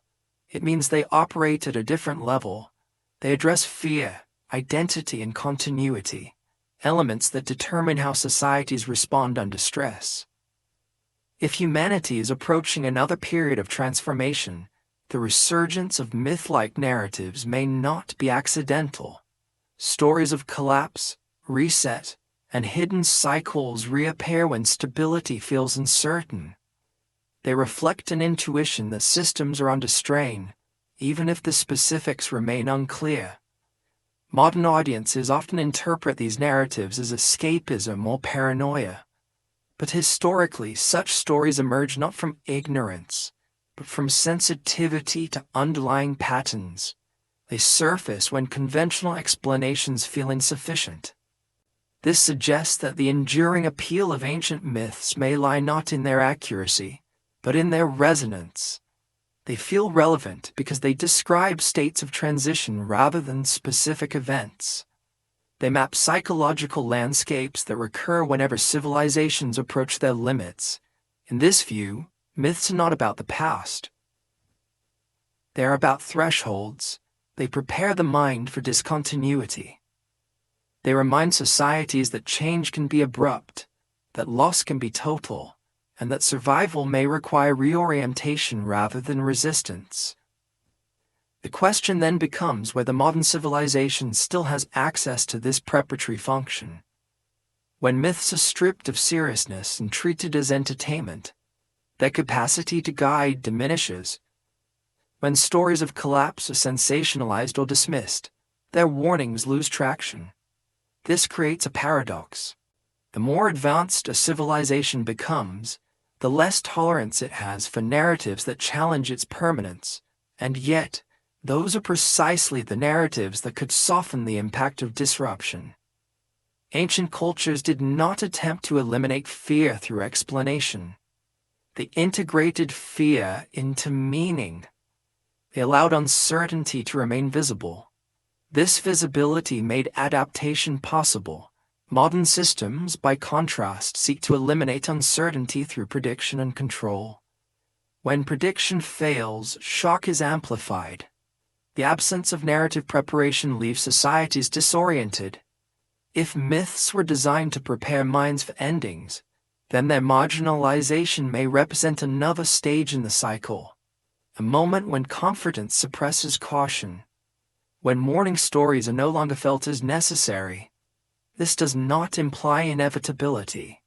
Preparation does not prevent collapse, but it alters response.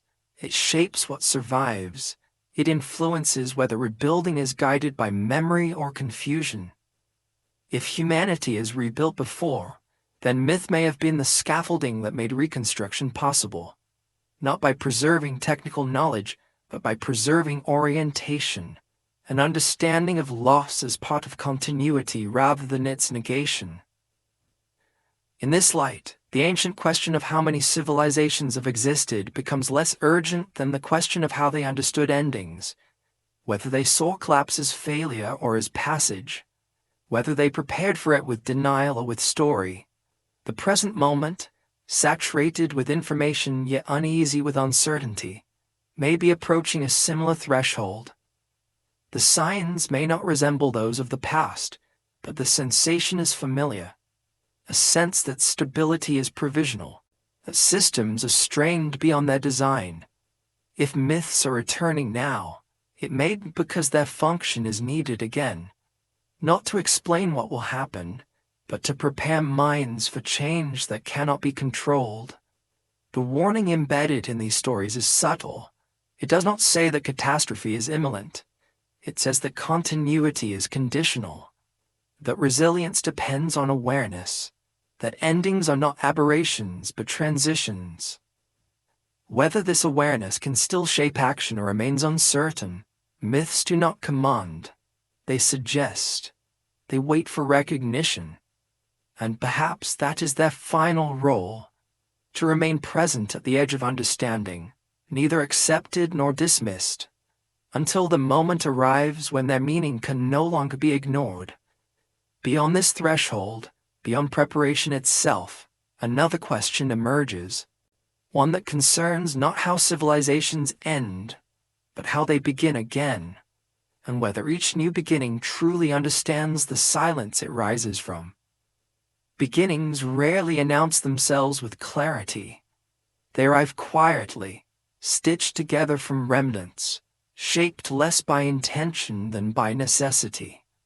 After collapse, there is no clean slate, only ground layered with absence.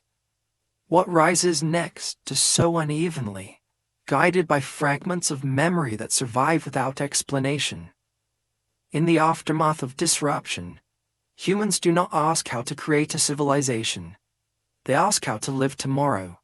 Shelter comes before meaning, food before structure. Yet within these basic acts, something older stirs. Patterns resurface without conscious recall. Settlements orient themselves in familiar ways.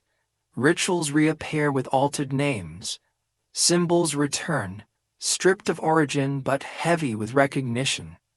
This recurrence is unsettling because it suggests that civilization does not restart randomly. It follows grooves worn by previous attempts. Like water finding old channels beneath new soil, human organization flows along paths carved long before memory can trace them. What appears as innovation may often be rediscovery, not of specific technologies, but of relational forms, how power is distributed, how time is marked, how authority is justified. These forms feel intuitive because they have been lived before, even if no one remembers when. This intuition is not mystical, it is structural. When faced with similar constraints, humans converge on similar solutions, but convergence alone does not explain the emotional weight these solutions carry. Certain arrangements feel inevitable, even when they are fragile. Certain hierarchies feel natural, even when they are destructive. Perhaps this is because they are familiar. If civilizations have risen and fallen repeatedly, then what survives each cycle is not progress, but habit. Ways of thinking about order that feel self-evident because they have been rehearsed across generations separated by catastrophe. This raises a difficult question. When a new civilization emerges, how much of it is truly new? And how much is repetition mistaken for destiny? Ancient myths often describe new ages beginning under the shadow of old ones. Survivors rebuild using what they remember, but what they remember is incomplete. The gaps are filled with assumption. Over time, these assumptions harden into tradition. What began as adaptation becomes identity. This process is not inherently flawed. It allows continuity where none should exist. But it also carries risk. When past failures are not consciously remembered, they are unconsciously repeated. The form survives. The lesson does not. This may explain why civilizations tend to recreate similar vulnerabilities. Centralization increases efficiency but reduces resilience. Expansion creates wealth, but strains balance. Abstraction accelerates control but distances decision-makers from consequence. These patterns recur not because humans fail to learn, but because learning itself is constrained by what is remembered. The silence surrounding previous collapses amplifies this effect. Without explicit memory of endings, beginnings feel unburdened. Confidence grows quickly.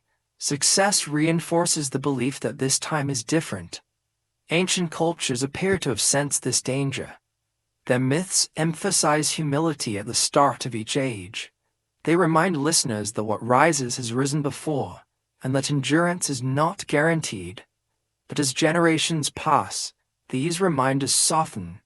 The story becomes heritage rather than warning. The new civilization gradually forgets that it is new. It imagines itself as culmination rather than iteration. At this point, innovation accelerates. Memory externalizes. Systems grow complex. The distance between cause and effect widens. Decisions are made far from their consequences. Feedback slows. Fragility increases. This trajectory feels familiar because it is familiar. The question is not whether humanity can build again after collapse. History suggests that it can and does. The question is whether it can recognize the shape of its own beginnings and what those shapes imply about its future. If we're living inside a recurring pattern, then the most important knowledge is not how to avoid collapse entirely, but how to recognize when a beginning is repeating an ending. This recognition requires a form of awareness that modern systems struggle to cultivate. It demands attention to absence as much as presence, to what is no longer spoken, to which questions feel uncomfortable, to which assumptions are treated as self-evident. Ancient cultures encoded this awareness into ritual and myth. They preserved discomfort as a form of guidance.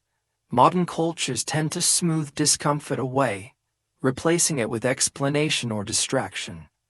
This smoothing creates clarity at the cost of sensitivity. The system becomes legible but less responsive.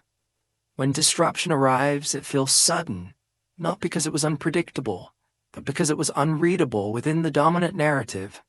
If civilizations begin again by repeating old forms, then the silence at the start is not empty. It is crowded with unacknowledged inheritance. Past presses forward invisibly, shaping choices that feel autonomous. This inheritance includes not only achievements but failures, not only wisdom, but blind spots. Each new civilization inherits unresolved tensions along with its tools. Perhaps this is why ancient stories insist that beginnings are dangerous, not because they are weak, but because they are confident without context. They move quickly, mistaking momentum for direction. If humanity has reached another such beginning, masked by technological sophistication, the risk lies not in ignorance, but in misplaced certainty, in believing that accumulated knowledge exempts the present from historical patterns. The possibility that we are the seventh civilization, or one among many, is unsettling, not because it diminishes human uniqueness, but because it reframes responsibility. It suggests that what matters is not whether civilization can rise again, but what kind of civilization rises. Beginnings shape endings long before they are visible. The assumptions embedded at the start determine how collapse unfolds later. The values that guide expansion determine what is preserved when contraction comes. Ancient cultures may have understood this intuitively. Their reluctance to celebrate beginnings without restraint reflects an awareness that what is initiated carries consequences beyond its creators. In the modern world, beginnings are celebrated loudly. Growth is pursued aggressively. Endings are rarely considered until they are unavoidable. If the cycle holds, then the present moment may not be a peak, but a hinge. A point where choices about memory, humility, and restraint quietly shape what comes next. Whether this awareness can alter the pattern remains uncertain. Patterns persist not because they are inevitable, but because they are comfortable. Change requires remembering what comfort hides. As this part draws to a close, the sense of repetition deepens. The outlines of past beginnings blur into the present. The silence beneath progress becomes audible, and within that silence, another question waits, one that concerns not repetition, but interruption. Whether a civilization can ever step outside the cycle it inherits, or whether every attempt to do so becomes simply another turn of the same ancient wheel. To interrupt a cycle, one must first recognize it. This is more difficult than it sounds. Cycles rarely announce themselves as repetition. They disguise themselves as progress. Each turn feels unprecedented because the surface details change, even as the underlying structure remains intact. Civilizations rarely collapse because they repeat the past exactly. They collapse because they repeat the logic of the past under new conditions. Tools become more powerful, systems become faster, scale increases, but the assumptions guiding their use remain familiar.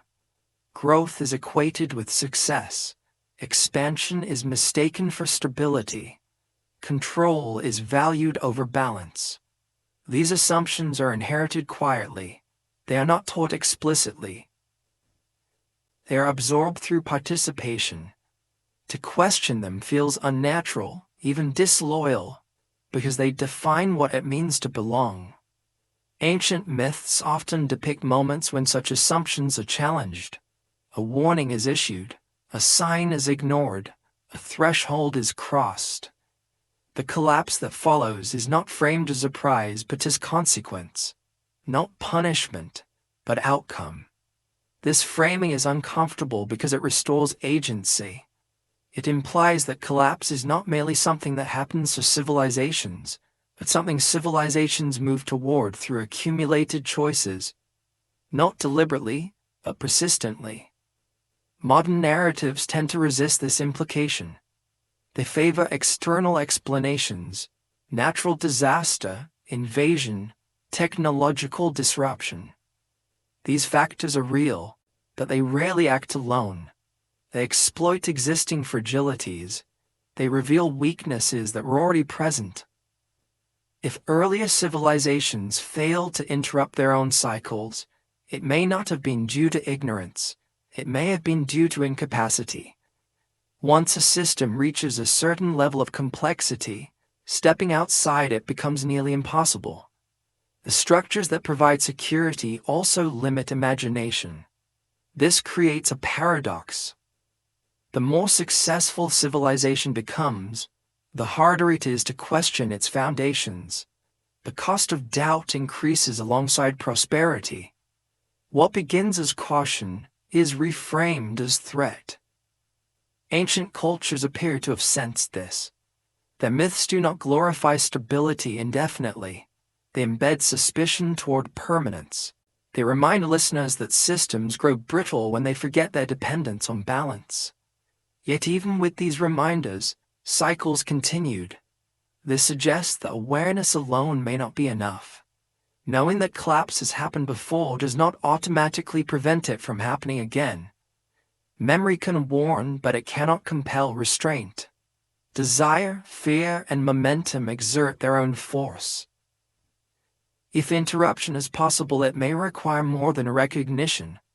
It may require a willingness to accept limits, not as failure, but as survival strategy. To choose restraint in a culture that rewards expansion is to risk irrelevance. Ancient civilizations may have faced this choice repeatedly. Some may have attempted restraint and been outpaced by those who did not. In competitive environments, Moderation can appear as weakness. Those who grow fastest often dominate, until conditions shift. This dynamic makes cycles self-reinforcing. Strategies that succeed in the short term increase vulnerability in the long term. By the time vulnerability becomes visible, adaptation is difficult. Modern civilization is deeply embedded in this tension. Its systems depend on continuous growth. Its stability is tied to expansion. To slow down feels dangerous, even as acceleration amplifies fragility. This is not a moral failing. It is a structural dilemma. Ancient myths encode this dilemma symbolically. Figures who warn are dismissed. Voices calling for balance are ignored. The catastrophe that follows validates the warning, but only after it is too late. The lesson is not that warnings should always be heeded, but that systems often lack the capacity to respond to them. Change threatens identity. An identity, once established, resists alteration even when survival depends on it. If humanity has reached another such inflection point, the question is not whether collapse can be avoided entirely, but whether its impact can be softened. Whether memory can influence response, even if it cannot prevent disruption. This is where the idea of being the seventh civilization takes on a different meaning. It becomes less about counting and more about positioning. To know that others have come before is to know that survival is possible, but not guaranteed, and not without cost. It suggests that the goal is not permanence, but continuity of something essential. Not systems, but values. Not infrastructure, but orientation. Ancient cultures may have prioritized this differently. Their investment in ritual, myth, and alignment suggests a focus on coherence rather than dominance. They sought to embed memory into forms that could outlast institutions. Modern civilization invests heavily in control over environment, information, and behavior. This control produces remarkable capability, but it also narrows tolerance for uncertainty. When control fails, disorientation follows. If interruption of the cycle is possible, it may depend on cultivating comfort with uncertainty, on accepting that not all outcomes can be optimized, on designing systems that can fail gracefully rather than catastrophically. This requires humility, a trait rarely rewarded at scale. Ancient myths elevate humility not as virtue signaling but as survival intelligence. Pride is portrayed not as moral flaw, but as perceptual blindness.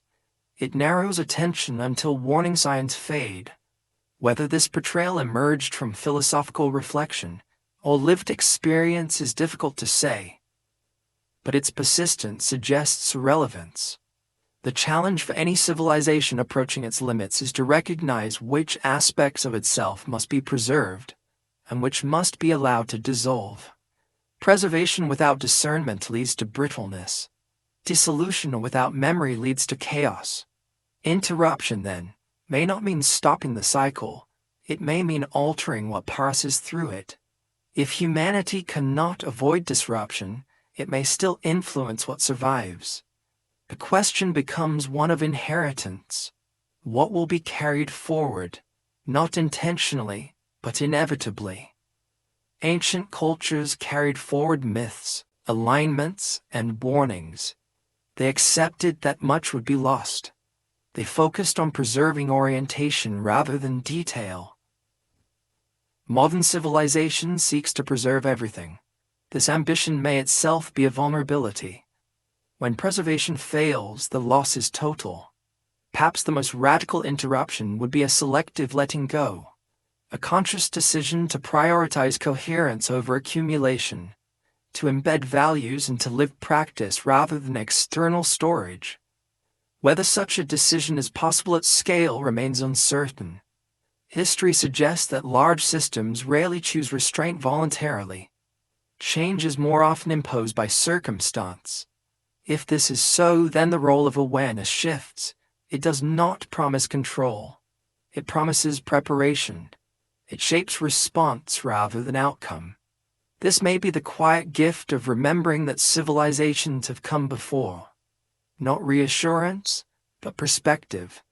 A reminder that survival has taken many forms, and that none were permanent. As this part closes, the sense of approach deepens, not toward a specific event, but toward a realization that the question of whether we are the seventh civilization is less important than how we inhabit the one we are in. And beyond this realization, one final reflection waits, one that turns not toward the past or the future, but toward the fragile present moment itself, balance between memory and forgetting. The present rarely feels fragile from the inside. It feels dense, busy, layered with urgency. Attention is pulled forward toward what must be maintained, repaired, optimized. There is little space to sense how narrow the moment truly is, how thin the ledge between continuity and forgetting. And yet, when viewed from a distance that history alone can provide, the present becomes something else entirely. A pause, a brief clearing between long shadows, a moment balanced between what has already vanished and what has not yet learned how to remember. If civilizations rise and fall as patterns rather than accidents, then the present is not exceptional, it is familiar. What feels unprecedented is not the situation itself, but the confidence with which it is inhabited. The assumption that systems will hold because they always have. The belief that memory, once externalized, no longer requires care. Ancient cultures lived closer to the edge of this awareness, not because they were wiser in every respect, but because the margin between survival and collapse was visible. Seasons could fail, rivers could shift, knowledge could disappear with a generation. This proximity shaped humility. It shaped attention. Modern civilization has widened that margin artificially. Technology buffers uncertainty. Abundance dulls sensitivity. Collapse becomes abstract, something that happens elsewhere to others, or in stories that feel distant and symbolic. But abstraction does not eliminate risk, it delays recognition. If we are living inside a recurring cycle, then the danger is not ignorance of the past, but misinterpretation of the present, the belief that accumulation equals resilience, that complexity guarantees stability, that speed can outrun consequence. History suggests otherwise. Complexity often masks fragility. Speed shortens feedback loops until correction becomes impossible. Accumulation concentrates loss. The idea of being the seventh civilization does not accuse. It does not diminish. It simply reframes. It asks the present to see itself not as culmination, but as participant. One expression among many, shaped by inherited patterns it did not choose. This reframing carries responsibility. Not the responsibility to save everything, but the responsibility to choose what matters. To recognize that not all knowledge can be carried forward intact, and that meaning requires prioritization. Ancient civilizations appear to have understood this intuitively. They did not attempt to preserve everything. They preserved orientation, a sense of how to stand within uncertainty, how to interpret loss without surrendering coherence. They did this through story, ritual, alignment, and silence, through what they chose not to explain fully, through what they allowed to remain ambiguous so that it could adapt. Modern civilization explains relentlessly. It categorizes, models, predicts. This impulse has produced remarkable understanding, but it has also reduced tolerance for ambiguity. What cannot be measured is dismissed. What cannot be optimized is ignored. The ambiguity is where adaptation lives. It is where perception remains flexible, where warning signs can still register before they become crises. If there is a lesson carried quietly through the ruins of previous civilizations, it is not a prescription, it is a posture, a way of inhabiting uncertainty without denial. This posture does not reject progress, it tempers it. It recognizes that growth without coherence accelerates collapse, and that restraint without memory leads to stagnation. Balance is difficult to maintain because it offers no spectacle. It does not dominate. It does not expand endlessly. It simply endures until it does not. Perhaps this is why balance is so rarely celebrated in historical narratives. It leaves little behind. Its success is invisible.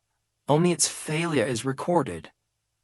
If the present is to be understood as a fragile moment rather than the permanent state, then the question of being the seventh civilization becomes less ominous and more grounding. It invites humility without despair, awareness without paralysis. It suggests that the goal is not to escape the cycle entirely, but to navigate it with intention, to shape what survives rather than assuming everything will. What might survive this time is not clear. Technologies will change, languages will fade, structures will erode. What remains may be unexpected, symbols misunderstood, stories reshaped, alignments rediscovered without context. Future minds may look back and misinterpret what is left behind just as we misinterpret the past. They may see exaggeration where there was precision, myth where there was memory, superstition where there was caution. This is not failure, it is continuity. The silence that precedes each civilization is not empty. It is filled with residue of choices made, warnings ignored, balances attempted. Each new beginning emerges from this silence carrying fragments it cannot fully recognize. If we listen carefully, that silence is audible even now. Beneath the noise of certainty, beneath the hum of systems working as designed, there is a quiet awareness that things are provisional, that stability is conditional, that memory is thinning. This awareness need not lead to fear. Fear narrows attention. It leads to hoarding, control, and rigidity. What is required instead is attentiveness, a willingness to notice strain without immediately explaining it away, to sit with uncertainty long enough for patterns to become visible. Ancient myths did this through story. They slowed time. They invited reflection rather than reaction. They allowed listeners to inhabit endings before they arrived. In the present, where speed is rewarded and stillness is rare, such reflection feels unnatural, but it may be precisely what is needed. If there is one quiet gift offered by the idea of multiple civilizations, it is permission to let go of exceptionalism, to recognize that humanity has faced limits before, and that survival has taken many forms. Some forms endured through restraint, others through adaptation, none through denial. The present moment does not require certainty about the past. It requires humility toward the future, a recognition that what matters most may not be what shines brightest, but what remains legible when everything else fades. Perhaps that is the final role of these ancient questions. Not to prove that we are the seventh civilization, but to loosen the grip of the belief that we are the last. In that loosening there is space, space to choose differently, space to remember selectively, space to embed meaning into forms that can survive forgetting. The night does not ask for answers, it offers perspective, the kind that arrives only when urgency softens and the long view becomes possible. Somewhere between memory and silence, the present rests briefly, balanced, incomplete, alive. And what comes next will depend not on how much we know, but on how gently we carry what we choose not to forget.